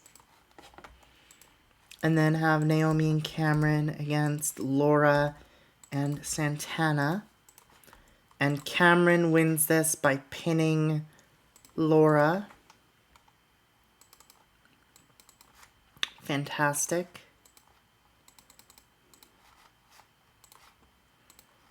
Who else have I not been using? I've been using most people pretty well. Tanner and Carter I have not been, so it'd be great to throw them on here.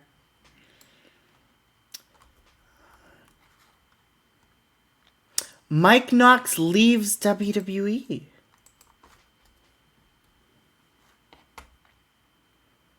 Interesting. He's so popular. Okay, so I could use this guy, like, actually. Like, for a big feud. Oh, that'd be cool. That'd be cool. Because he's popular. He's 33. Wait, would WWE let me? Oh, not yet, but maybe eventually. Okay, fair enough. Forgot about that. Let's sign Baron Corbin. And team him with... Let's team him with Kamala Jr. I'm not going to sign Lillian Garcia this time to be his handler. I'm just going to have Baron Corbin have to handle him. Hold on, I have to turn him into Baron Corbin. What's his freaking name? Thomas? He could be part of the Tommies? Tommy Goon is back?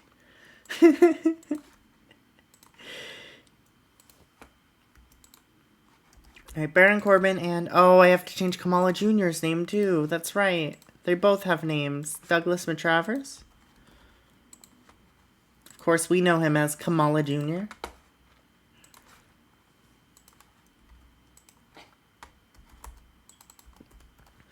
They will be taking on Lethal Weapon.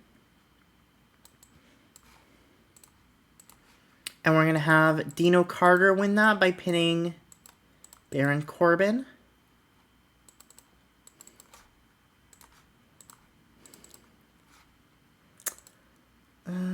That's fine. And then anyone else I'm not really using. Well, I plan to use Briscoe Bo Briley. I plan to use Penelope Nexana. I plan to use Richie. So those are all fine. I'd rather have it be Renee. I want Renee in a match. So let's get someone for Renee to beat. Let's have it be Mary Dobson.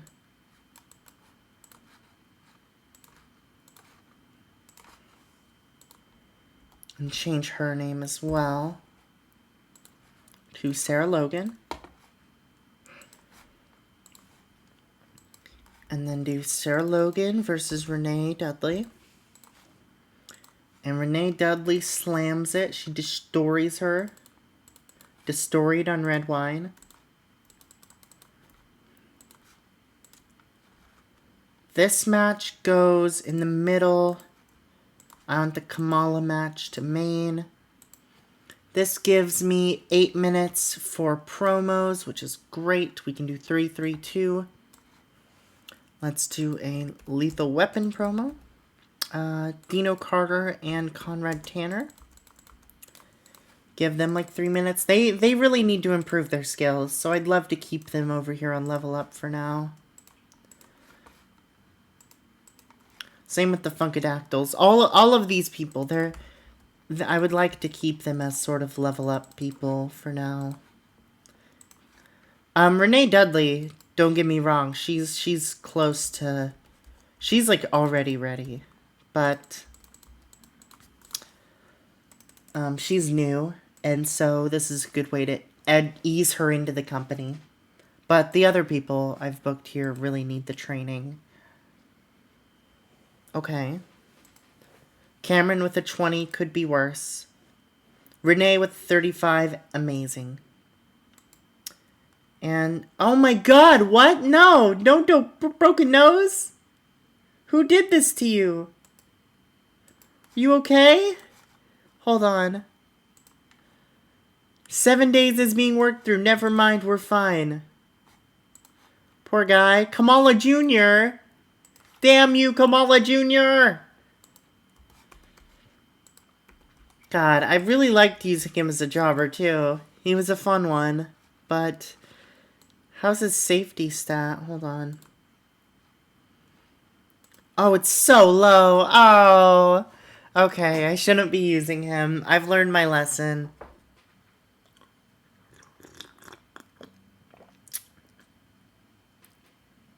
I've learned my lesson. Now, what was I doing at the last show? Let's find out. Right. So we get 2 more shows of Eddie Kingston, which is awesome. Dino, you have morale issues. WWE has some money for you, so that's fine. Oh, you need more? You're greedy? You need $6,000 because somebody broke your nose? Come on. I don't give a shit if Kamala has morale issues. He can have morale issues. He injured someone. I don't want him. Can I blacklist him? Hold on. I don't want to actually blacklist him. Okay. So, let me go back here. Eddie Kingston is due to be called up from developmental in 8 days. Which means I have 2 more shows with him. So, we're going to do a match, Eddie Kingston versus Big E. And let's have it be a 5 count match. And Eddie Kingston's going to look strong in this match. Eddie Kingston is going to get the first 3 count in this match. So the match would have been over if this was a normal match. But it's a 5 count match. So, it's a 5 count match for both, not just for Big E. So, Big E gets the first 5 count. Big E wins it.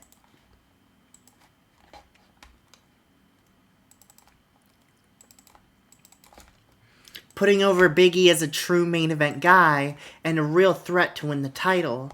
Now, the prelude to this match is going to be a promo where Kingston is like, this is bullshit. I wasn't even pinned in that match. Give me an actual title shot. Give me an actual freaking chance to win this title. And Parham goes, I'm fine with that. You've given people opportunities. I give people opportunities. You know, I'm nice like that. Just like you. Like, you're so nice. And Kingston's like, shut up. Get to the point. And he's like, okay. I want you to beat my number 1 contender, Big E, in a 5 count match. Big E's specialty. And he's like, I can beat anyone in a 5 count. That's easy. No problem.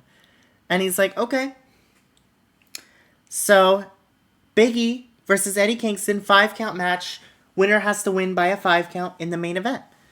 And Big E is also there with Bundy. And Big E's like, sounds great with me. I'm happy to defend my title shot.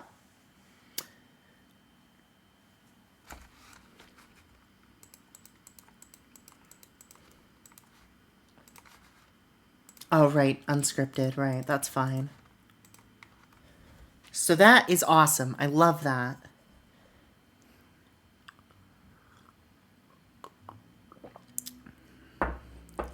Now, what else do we have going on? Right, we have that stupid Brad Attitude Tamina team. That's awesome. Okay, so give me a match with... Let's have it be Brad Attitude versus Ixana. I like that. And Brad Attitude wins that match. At ringside will be Tamina, who thinks everything is stupid going on right now, and Carwin, who's supporting her partner. This is definitely a storytelling match, and it's not open. No, Brad does not let her get much offense in. And it's like an 8-minute match. And after that match, Ixana and Carwin like scream at them and yell at them, and they're like, this isn't fair. You know, Brad Attitude shouldn't be part of this division. And then Tamina gets involved and she starts yelling at them back. She's like supporting her partner now. And they basically just argue. But Ixana and Carwin back off once Tamina gets involved because they're scared of her.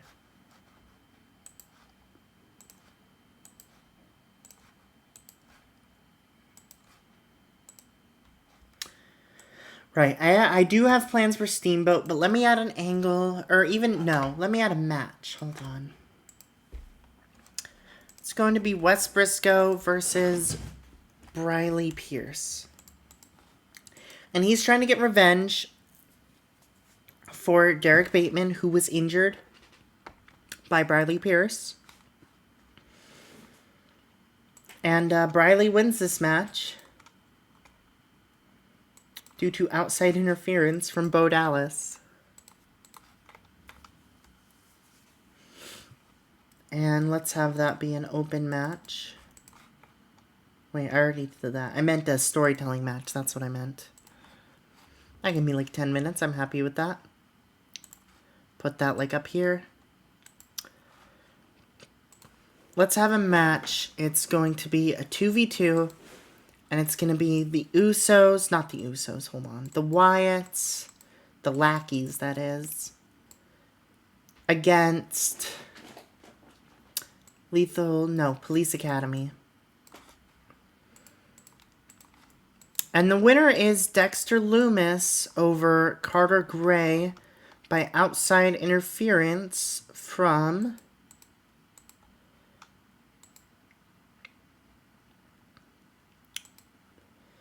Carter Gray from Vincent Nero. That can be like a 12, 11. And let's add an angle where Police Academy, Sid grabs the mic. Because Sid's like their guy.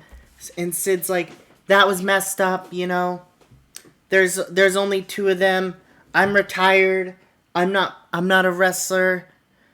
This is a trios feud. You're always using your other guy to butt in. We need a partner for them. I'm retired. It can't be me. And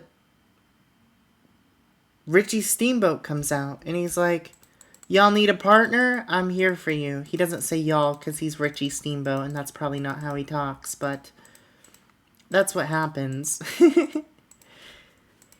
And Richie, so they sort of like attack them and Richie Steamboat comes out and evens the odds. That's what goes on there.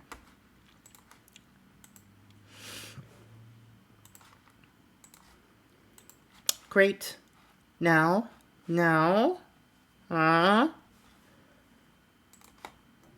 we're doing another round of Brooke versus AJ.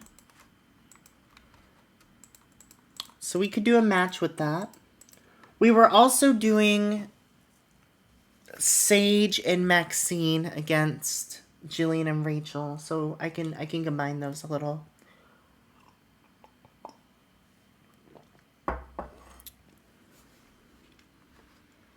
Actually, I'll do that later. Hold on. Let's just do an angle for now. With Jillian, Rachel, Maxine, and Sage. And Jillian and Rachel are gonna, like, confront Sage and be like, what the hell was that shit you pulled last week? What's wrong with you? And she's gonna be like, whoa, this is 2 against 1. It's not fair. Leave me alone. Come on. Pretending that she can't take them both on herself. And they're like, you know, pushing her and stuff, and she's pretending to be helpless. And Maxine comes out, and then she's like, whoa, lay off. You know. Gets herself involved in the feud. Have that be like... Let's have that be 5. And then...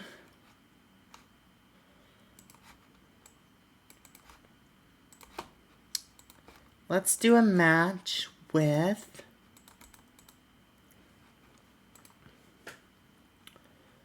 Brooke. And Brooke will be up against...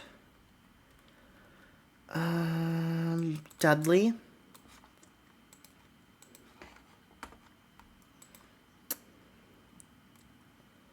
And let's have Dudley win that. By distraction. Brooke is distracted by AJ.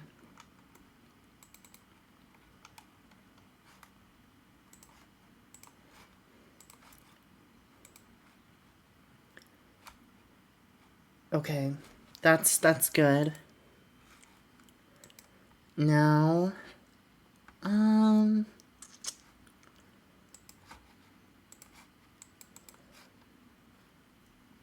right, Jason Jordan, and so it's American Alpha versus the franchise. So let's do an angle where, you know, American Alpha, it's just going to be a promo with them. And the promo's basically going to be like, we didn't pick this fight. We didn't want to be part of this fight. All I did was win an award. I won an award for Future Star, and they're mad at me because they didn't win any awards. We weren't even trying for the titles. And now we're in the title picture just because of a stupid award. And I'm not complaining, but I don't like the way they're freaking treating us. And I think they're assholes, and we're going to kick their asses.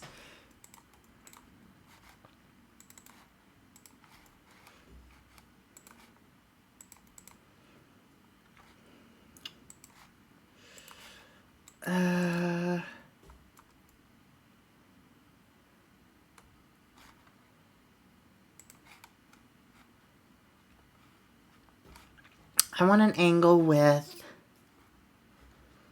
Lucky Cannon where he's backstage talking to Chad Parham. And he's like, you know, do you think it's okay what you're doing to Eddie? And he's like, this is exactly what he did to me. And he's like, yeah, but it feels a little, I don't know. It doesn't feel like it's in your character to act like this, to sort of take revenge like this. And he's like, don't worry about it, man. I know what I'm doing.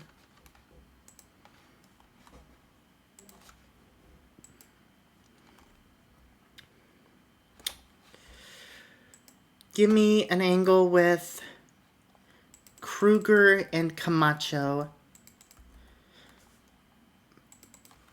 And King Papi Sanchez.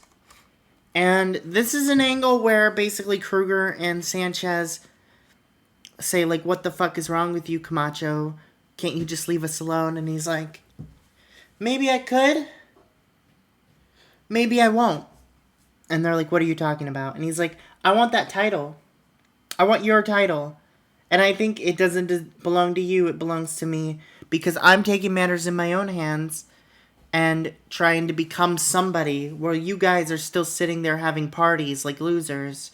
And they're like, you could have a title shot, but lay off my fucking matches. And he's like, we'll see. We'll see.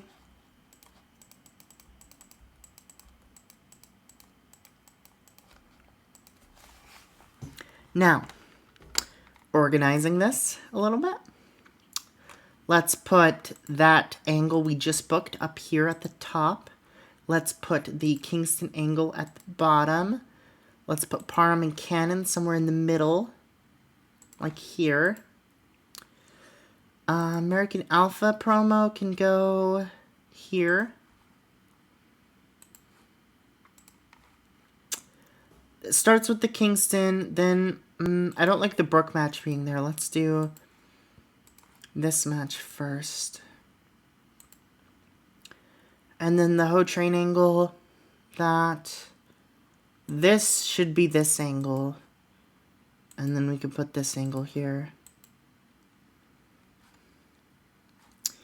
Brad versus Exana, that angle. American Alpha, Briscoe versus Pierce, that angle. Main event, perfect. That's the show. So there's the opening angle. Everyone did really well, and I'm very proud of them. Oh, Dexter Lumis sustained a sprained ankle. What's with all the injuries recently? Hold on.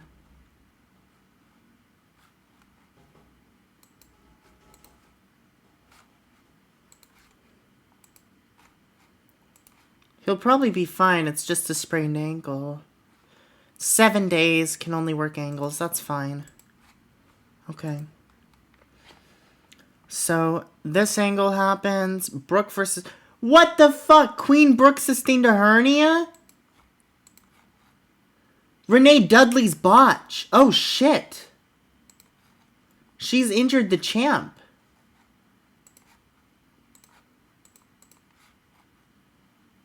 "31 days can only work angles." Ooh. Oh, that throws things out of whack. Interesting. Now,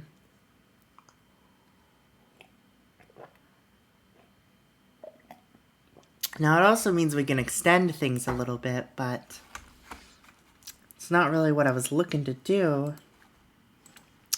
I mean, should I give you a bonus for causing an injury? The answer is yes, because you need to be happy to put on good matches. How's your safety? Not great. Who's injured? Brooke is injured for a month. Carter's injured for a week. Loomis is injured for a week. The big one is Brooke, because that changes things. Renee Dudley injured her.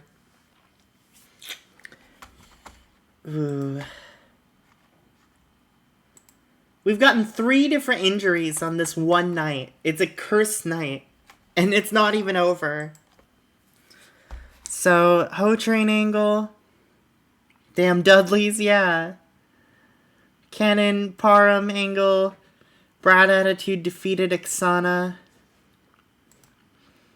There's an angle for that.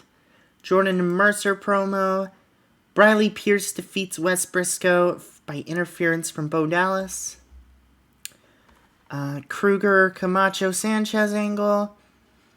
Big E defeats Eddie Kingston in the main event in the 5-count match.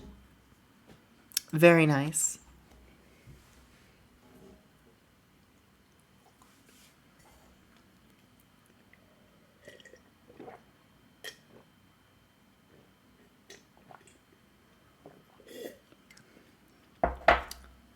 All right.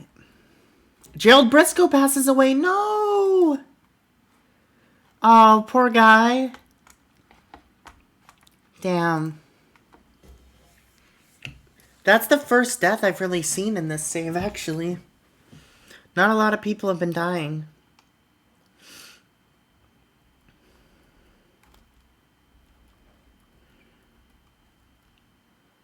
Jimmy Uso staying. 3 of my people injured the same day. Yep.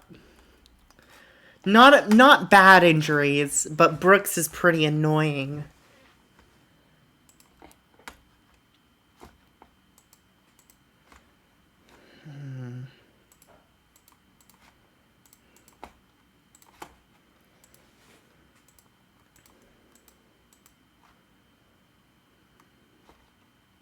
A lot of birthdays this month.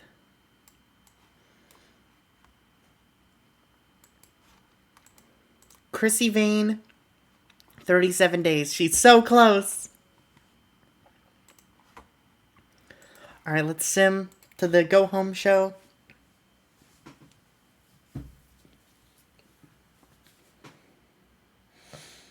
That's interesting, Brooke being injured. It definitely changes my plans, but I have to think of how.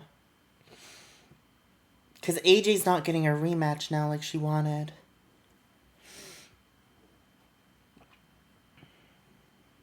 And Dudley injured her. I don't know. Genuinely makes things a little different.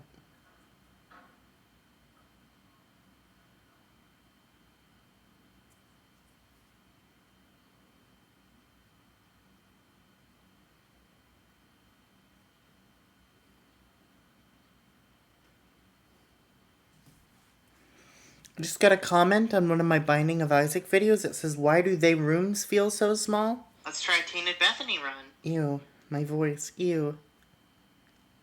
What do you mean the rooms feel so small? Oh, it's probably because of maybe the way... Yeah, I get it. Okay, let me answer their comment live on stream. This is good content. I'm going to say, probably because... my window size is different from yours. Huh? Now that's thinking with portals. I know, really timely reference. I know. Thank you. Can you run an injury angle where AJ attacks her backstage or something like a mystery attacker? I don't hate that.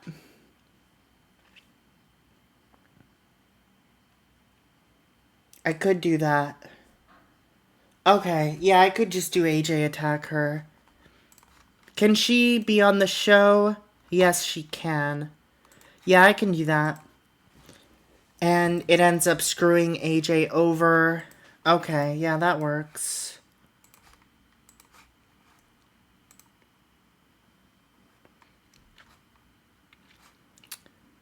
Because at first I was thinking, what if I had it be Dudley who injured her, and that sets up a feud for Dudley after the feud with AJ.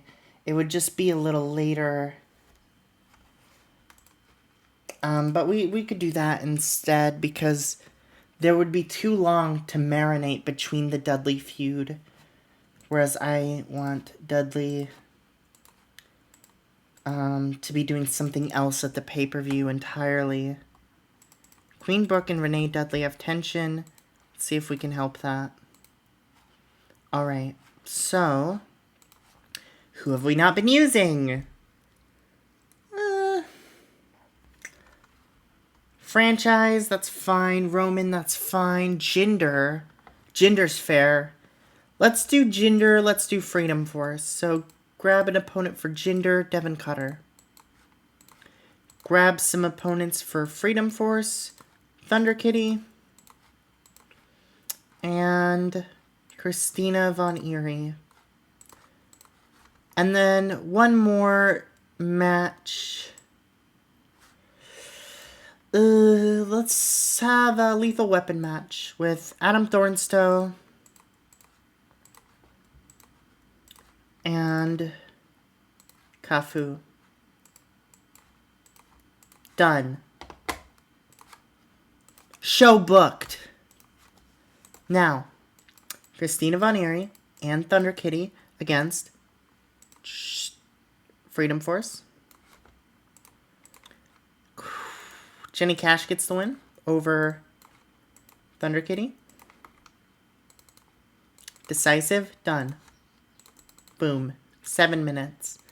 Next up is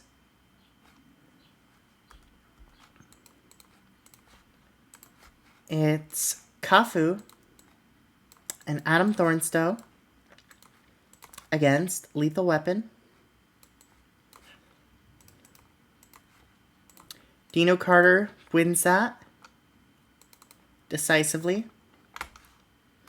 That goes like 8 minutes. And finally, nope, not Renee Dudley.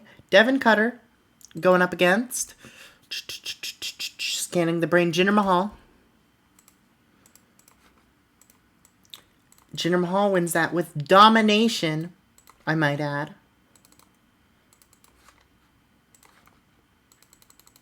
In like 6 minutes. 6-minute domination.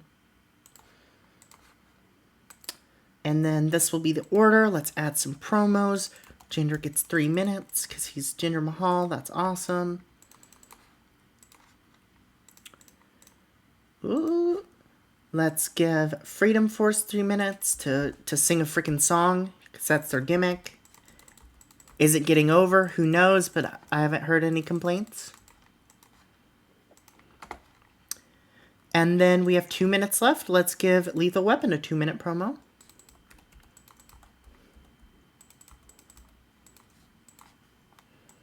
This is where all the people I've forgotten about go.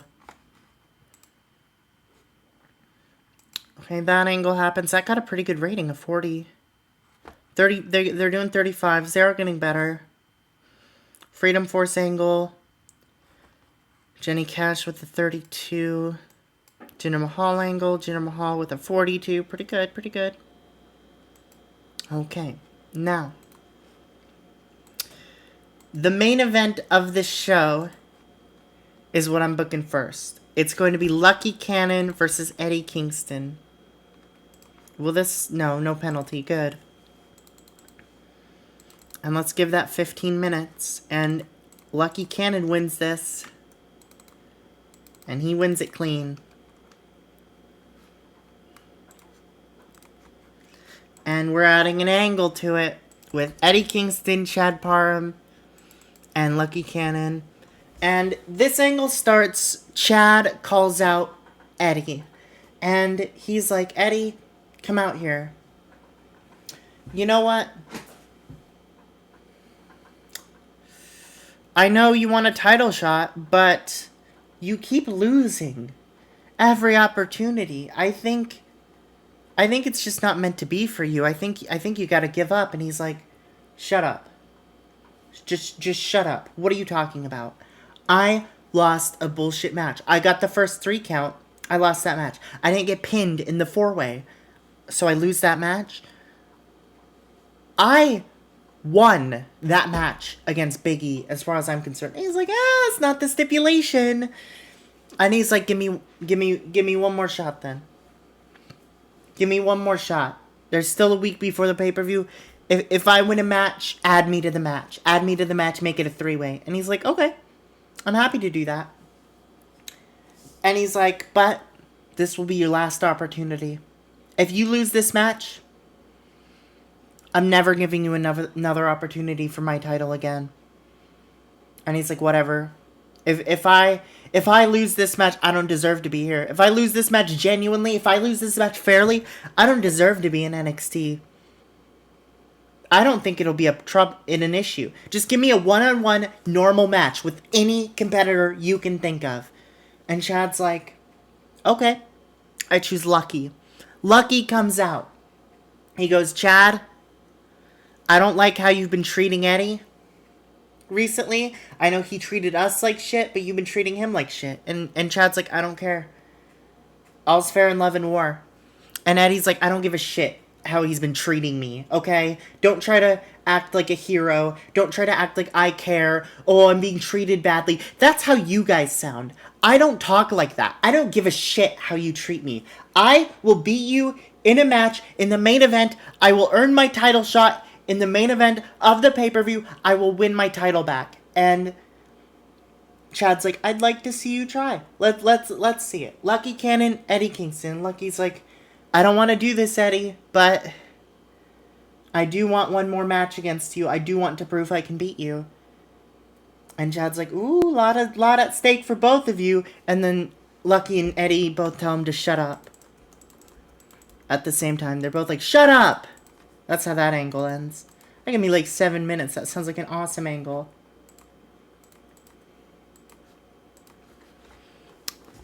So that's a big one. That's the big angle of the show. And this is Eddie's last show. And I'm going to add an angle at the end of the show as well. Where Eddie walks out.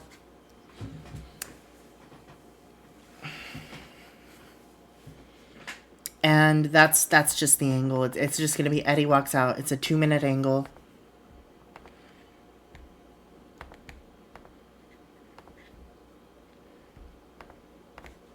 End the show. And then at the pay-per-view, we'll notice a distinct lack of Eddie. Interesting. Now, I also want an angle with Big E,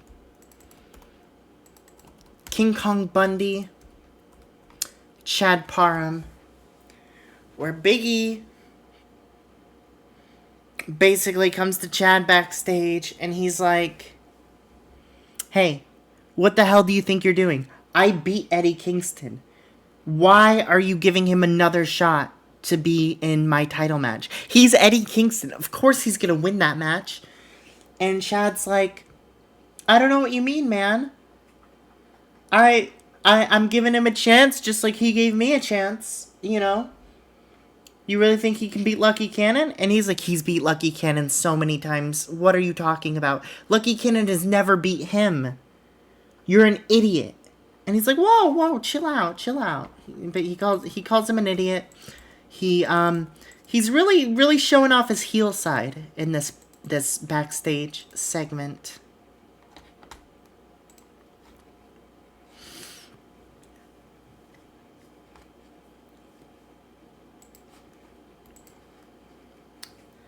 Now, Big E's up there at star now. Look at his popularity.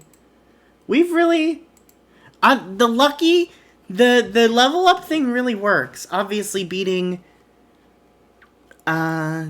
you know, Eddie put him way up there, but you know, he went down here when he started the level up thing, and then he went up like crazy, and now he's one of my most popular guys in my company. Up there with Chad. It's awesome. Now, let's do a match. Let's have Roman Reigns versus... No, wait. Because I'm not really doing anything with Roman and the Usos right now. Let's do Roman and the Usos against Richie Steamboat and Police Academy. Yeah, and the winners get the title match at the pay-per-view. And this match is won by Richie Steamboat, who pins Jimmy Uso.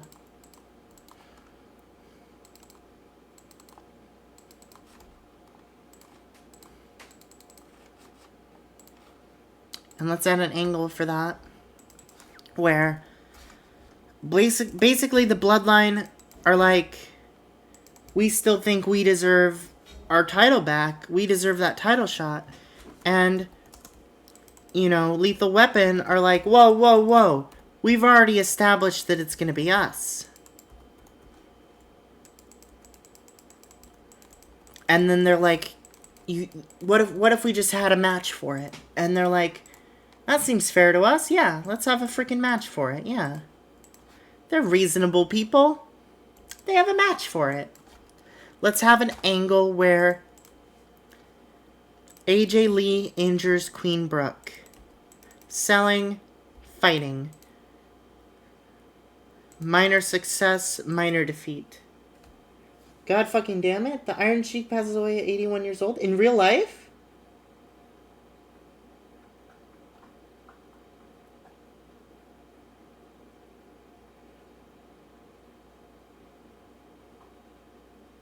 That's a real thing that's happened? Damn.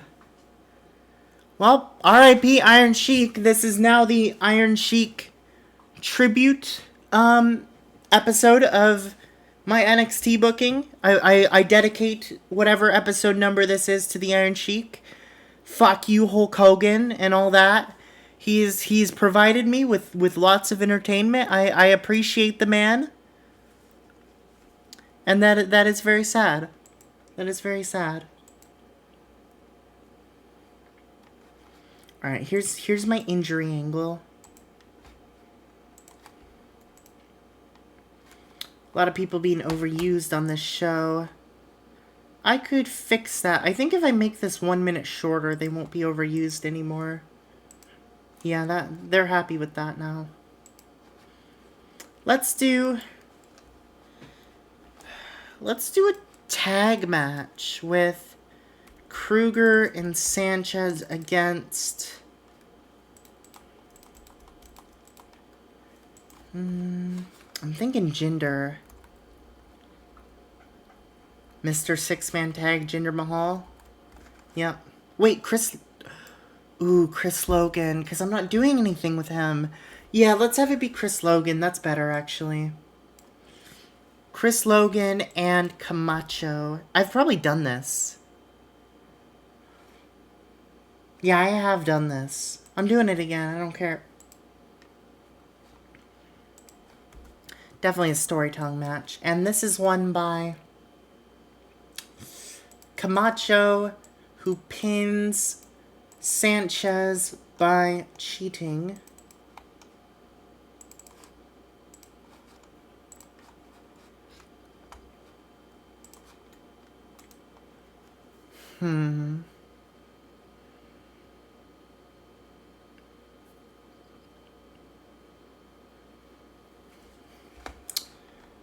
Right, okay. So, my plans for the Broad Attitude match have to kind of change a little because I plan to do stuff with AJ in that.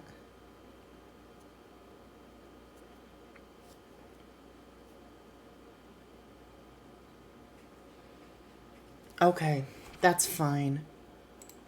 Give me Tamina versus Penelope Carwin. And at ringside will be Brad Attitude and Aksana. And this match is going to be won by Penelope Carwin due to outside interference from Aksana.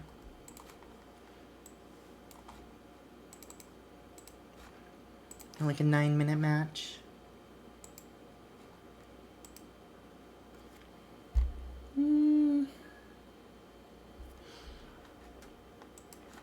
Let's do...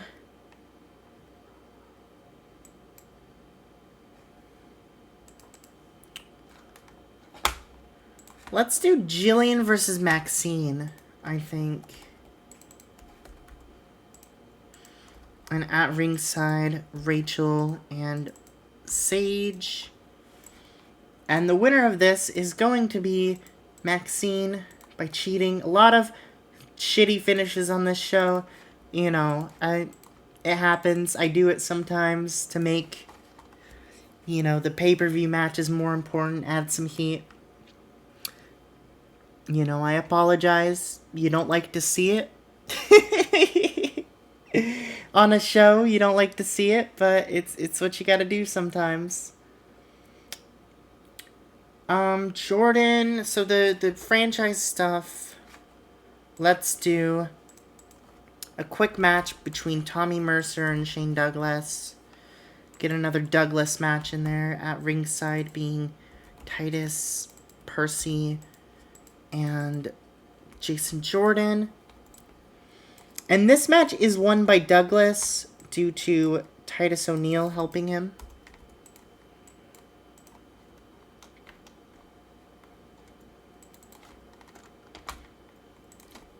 Of course, like 5-minute match because it's Douglas.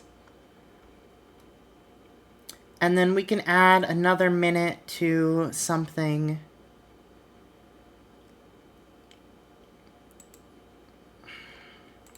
Let's add it to this opening angle. It might be too long, but I like this angle a lot, and it's Eddie's last angle. So I think we better make it good. We better make it count. The opener should probably be this match. This match will be pretty solid. And then we can do Jillian right here. It's not a very angle-heavy show. It's a match-heavy show.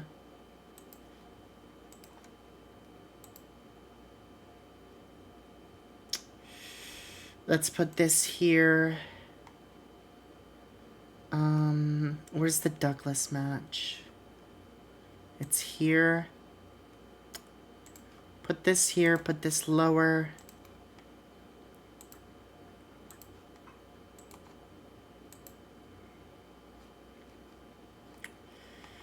And this higher.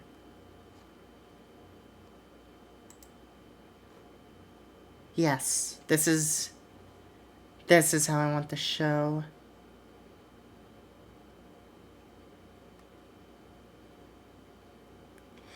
Alright, let's run this. Kingston angle. Lucky didn't do great, but it was a pretty good angle despite the length. I was afraid they might not be able to do it because, you know, they're just learning, but they did pretty well. Camacho and Logan defeated the Rosebuds. Maxine defeated Jillian. They had great chemistry. Big angle going on there. Steamboat and Police Academy defeat the Bloodline. That's pretty solid. This team is putting on great matches, actually. They're, like, really high quality. And actually, Richie Steamboat, 51. Wow, good job. Big angle there. Penelope defeats Tamina by interference. It always says Camacho when I mean it to be Aksana. I don't know what's up with that, because Camacho's her manager, so it just automatically makes him. Am I accidentally clicking managerial interference? I feel like I'm not. So I don't know, but it's supposed to be Aksana. Shane Douglas defeats Tommy Mercer. AJ Brooke angle. Cannon defeats Kingston in the main event with a 63. That's really good. And that's Kingston's farewell to the company, running back the match of the year from last year. It's an amazing match. Kingston walks out. He is officially gone. I will miss him. He's carried my company for this long. And now he's gone.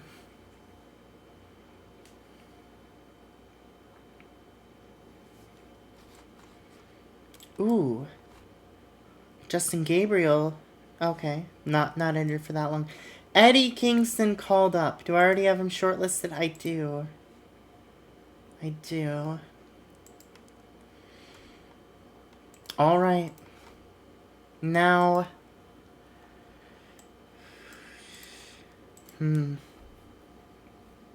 Everything's different now. Everything's different now because he was my top guy for so long. Let's advance to In Your House. That's a huge loss. I definitely want to check out what show he ended up on. And I hope he does well.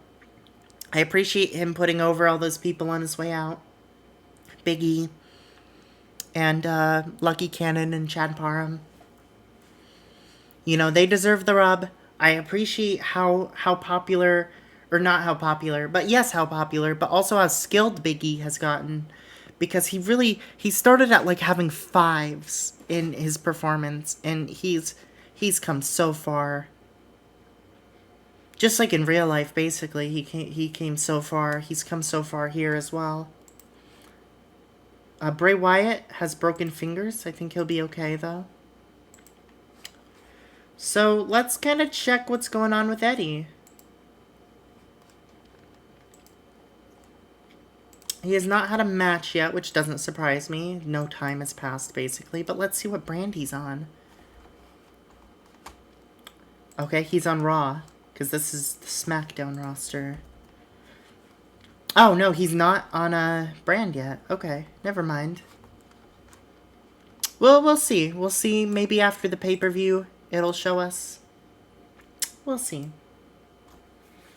I figured if I advanced a few days, it would show me, but maybe you have to wait till they actually run a show, which would make sense. Let's try to make Brooke and Renee friends again. Nope. Alright, here's the pay-per-view. Let's start with the main event. Big E Langston versus Chad Parham. Chad's just won his title.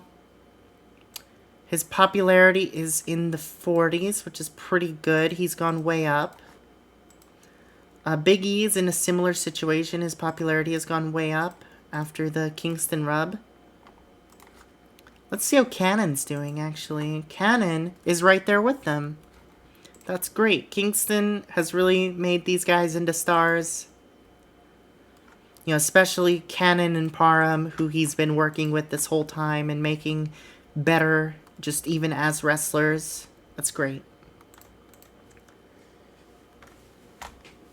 So, the main event will be Chad Parham versus Big E Langston. It's not going to be a 5-count match. It's going to be a regular match. And Chad Parham's getting the win. He's keeping his title.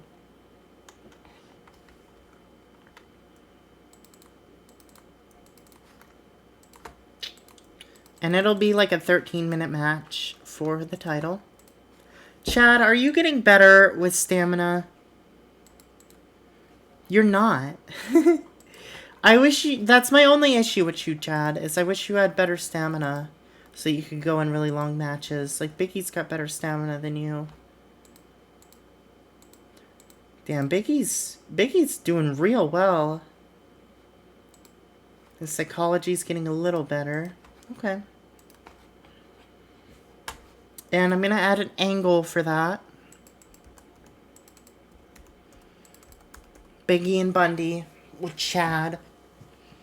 And they're going to be backstage. And Big E's going to be arguing with him again about the Eddie thing. And he's going to be like, you know, Eddie better not show up tonight and ruin my match. And he's like, what is wrong with you? Like chill out with that. And he's like, Big E's like, what do you mean, chill out? You're messing with my chance to win the title. This is my time, my opportunity, and you're trying to ruin it for me. And Chad's like, you need to shut up and respect me. And then Big E and King Kong Bundy attack his ass. Or, no. Big E tells Bundy to attack him. And so Bundy attacks him. That's what happens. Big E's like, get him. And so he gets him.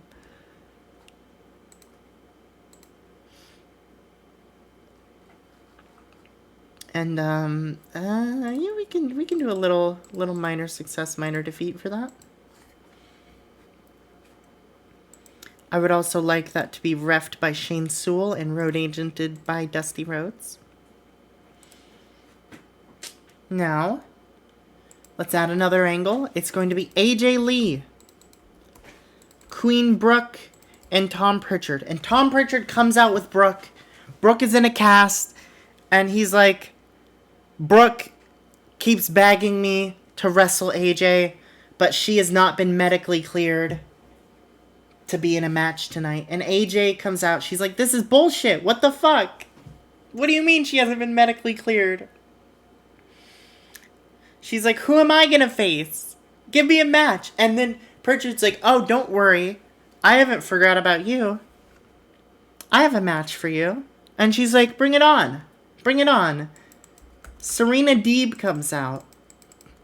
And he's like, you're gonna be fighting Serena. And she's like scared.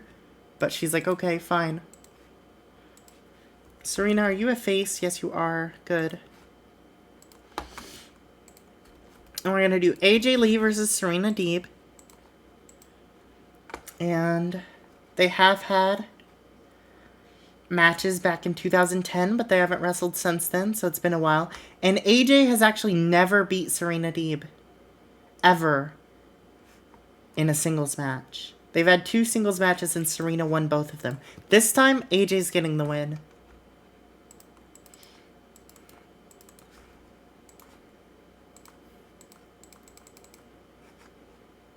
Can we go 15? I think we can go 15 just fine. Let's add a new storyline. Chad Parham, NXT champ. Put in Chad, put in Lucky, put in Big E, put in King Kong Bundy. Chad's already playing another major role. What the fuck is he playing a major role in? Oh, this story. This story's over. So that doesn't matter.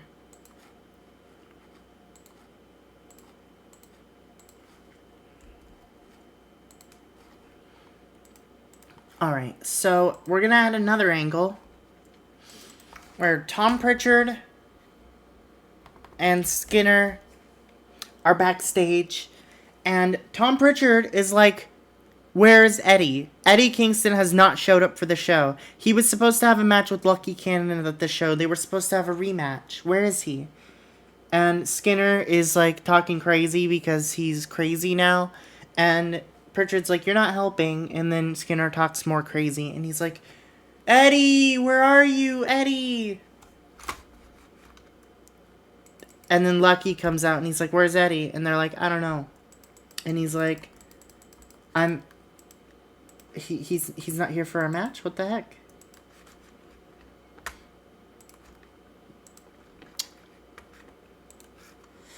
Let's do tag match. Tamina and Brad against Oksana and Penelope. And hold on, let me go to the titles real quick. Edit this title and say gender no limit so that I can do this match for the women's tag title. And the winner is Penelope Carwin after she pins Brad Attitude clean.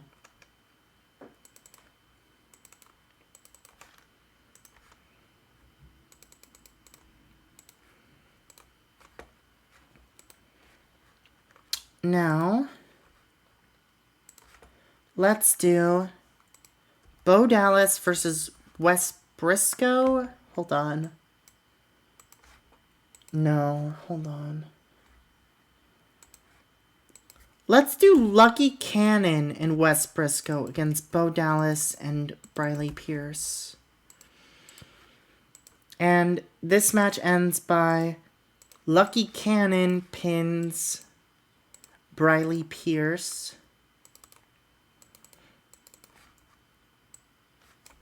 This can be a storytelling match, I think. And we'll add an angle for that, where Briscoe is complaining about his match with Bo. He's like, it's fucked up that I'm going to have to fight Bo alone tonight because they are always cheating for each other. And Lucky Cannon comes out and he's like, hey, my opponent didn't show up tonight. Mind if I help? And he's like, yeah. And Bo's like, no! And they do it anyway.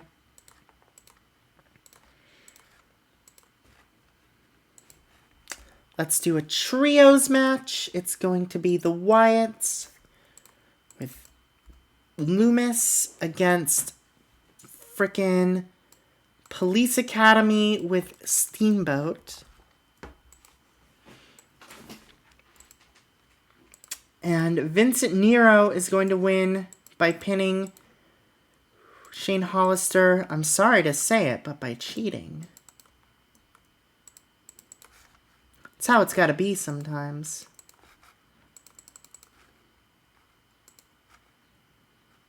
Right, this has to be for the titles. Let's add a match. It's going to be Leo Kruger against Camacho. And Leo Kruger is going to win this clean, don't worry. Leo Kruger wins. And he retains the North American title. Like a 12-minute match. Great. Let's do a tag match. It's going to be Beckett and Maxine against Jillian and Rachel. And this match is going to end with Rachel pinning Maxine clean.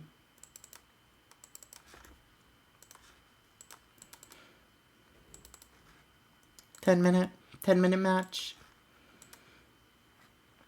I want to do Chris Logan against King Poppy Sanchez. And this match is going to be won by Poppy Sanchez, which may be a surprise, but that's how I'm doing it.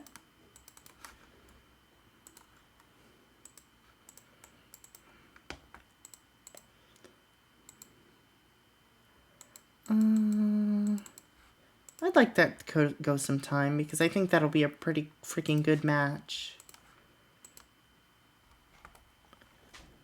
Who else are we not using that I want to be using? Obviously Jordan. Okay. So Jason Jordan, American Alpha, that's what they're called, against the franchise. For the tag titles. And the winners of this are going to be Alpha Academy, American Alpha. I gotta remember which one they're called. They're going to win the titles back. Not back, but for the first time. Could I have this go long? Yeah, I can. I can. That's a good one. Renee's not doing anything.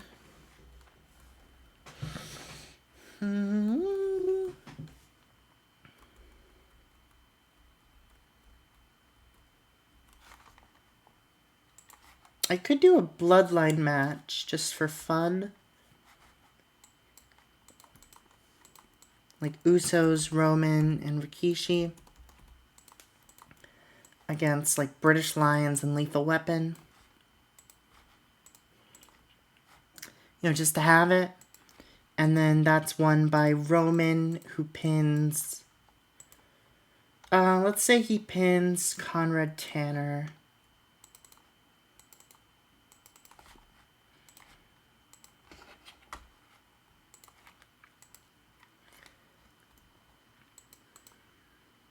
These are my women, so let's add a match with them. It's going to be Cameron and Naomi against Jenny Cash and Christy Ricci. This is going to be a match for the pre-show. It's going to be a work the crowd match. It's going to be an open match, and it's going to be a decisive win. Who wins, you may ask? Christina Ricci wins by pinning Cameron.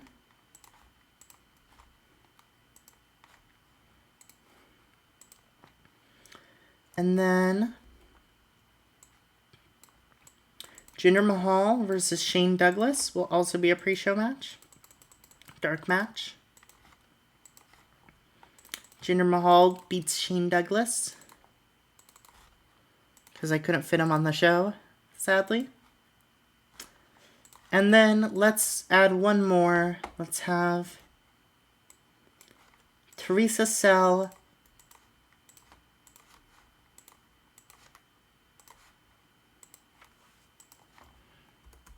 against Renee Dudley. And Renee Dudley squashes her real easy. Like 3 minutes, 2 minutes even. And we'll start with the Funkadactyls match. Hold on. No, let's start with the Jinder match and then go into the... No, I've changed my mind again. Start with the Funkadactyls match, go into the Jinder match. That sounds better. Okay, so we're going to start with this angle where they can't find Eddie. It's with these people. That goes here. First match of the show can be this big 8-man showcase match. Then we can do Sanchez versus Logan. Then Beckett and Maxine versus Ho Train. And let's do AJ versus Deeb down here. Hold on. Actually, let's do Alpha franchise here. Then AJ Deeb, which is predated by this. Preluded? I don't know the word I'm looking for. Preceded! Preceded is the word. It's preceded by this. Then, we'll take this trios match. Then Kruger Camacho. Then this. The Briscoes match goes before that. Or the Briscoes angle goes before this. Which... that can go right before the end. I'm actually happy with that. Brad and Tamina.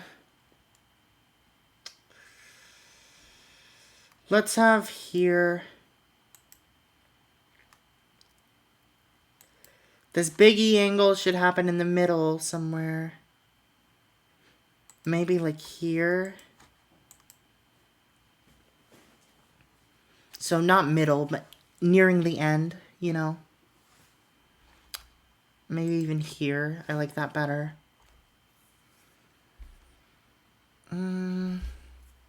Let's do this match and then this angle. Let's not start with the angle.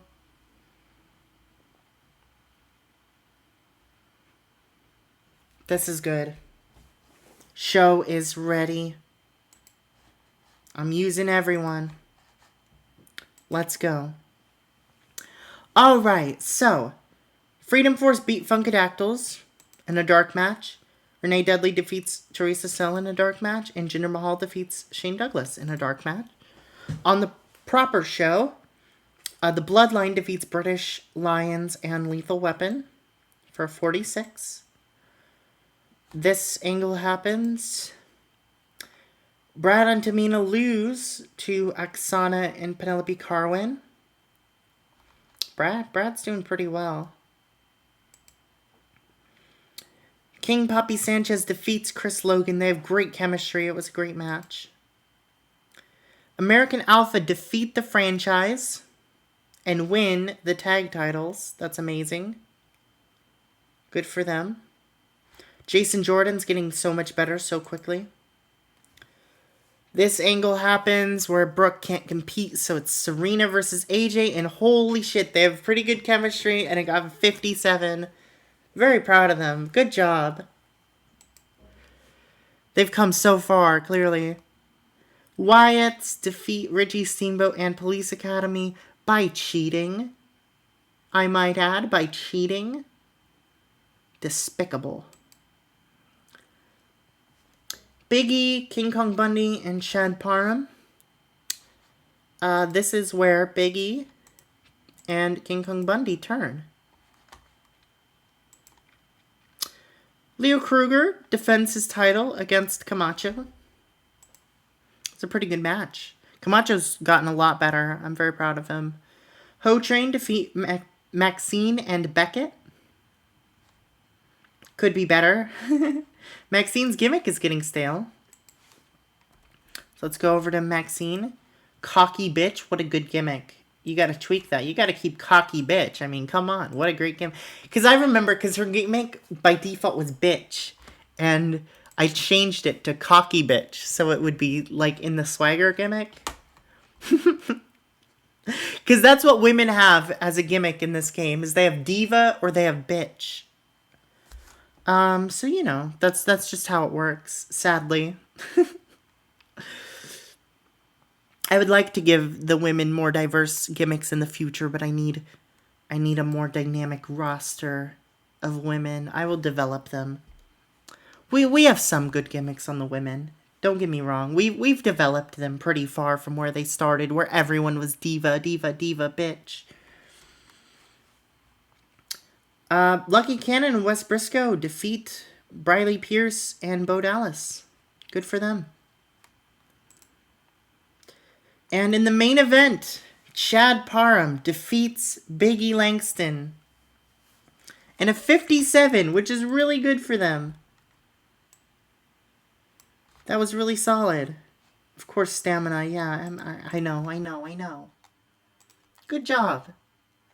So the best match on that show, it actually was a tie between AJ Serena and Parham Langston.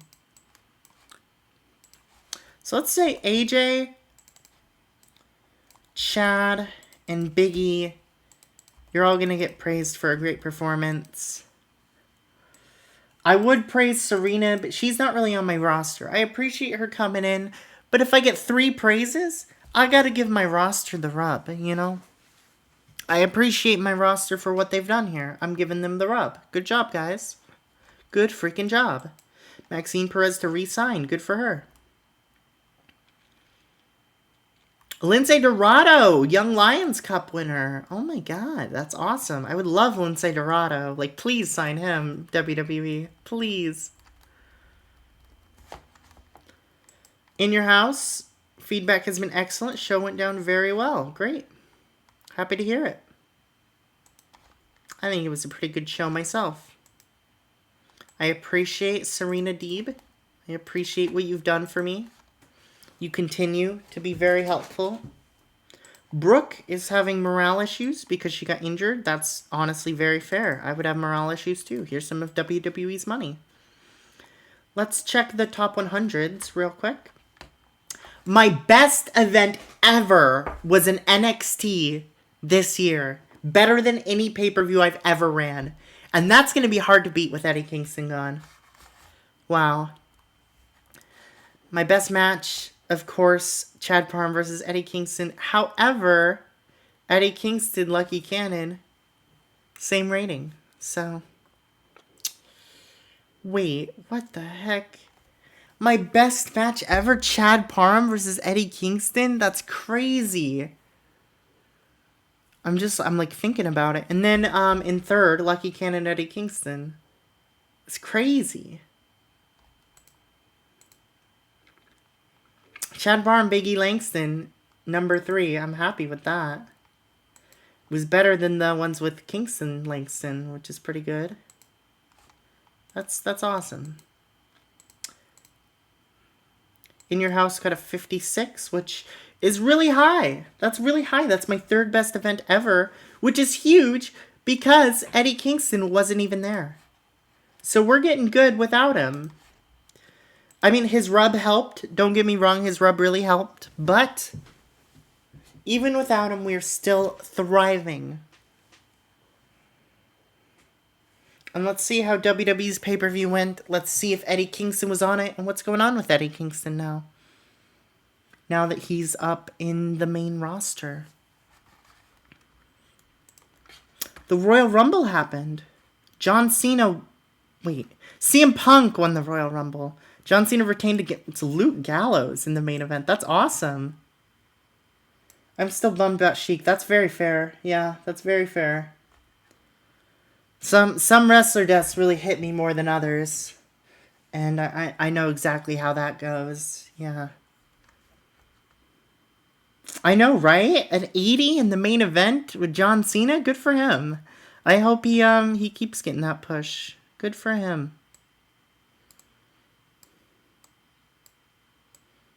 Some interesting stuff going on there. Trish Stratus beat Serena Deeb. Serena Deeb, you know, doing a lot this weekend. Good for her. Mike Manson beat Alberto Del Rio on the pre-show. Good for him.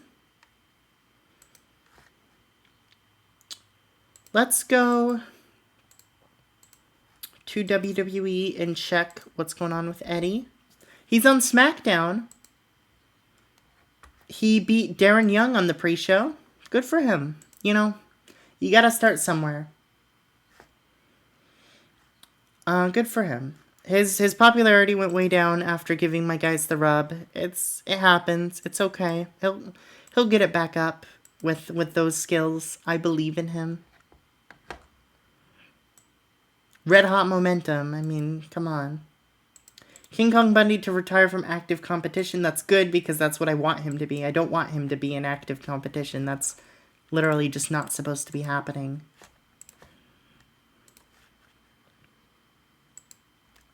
Alright, and that's the stream. I will probably, again, as usual, stream something else later. We'll see. Thank you for joining me. And, R.I.P. Iron Sheik. See you next time.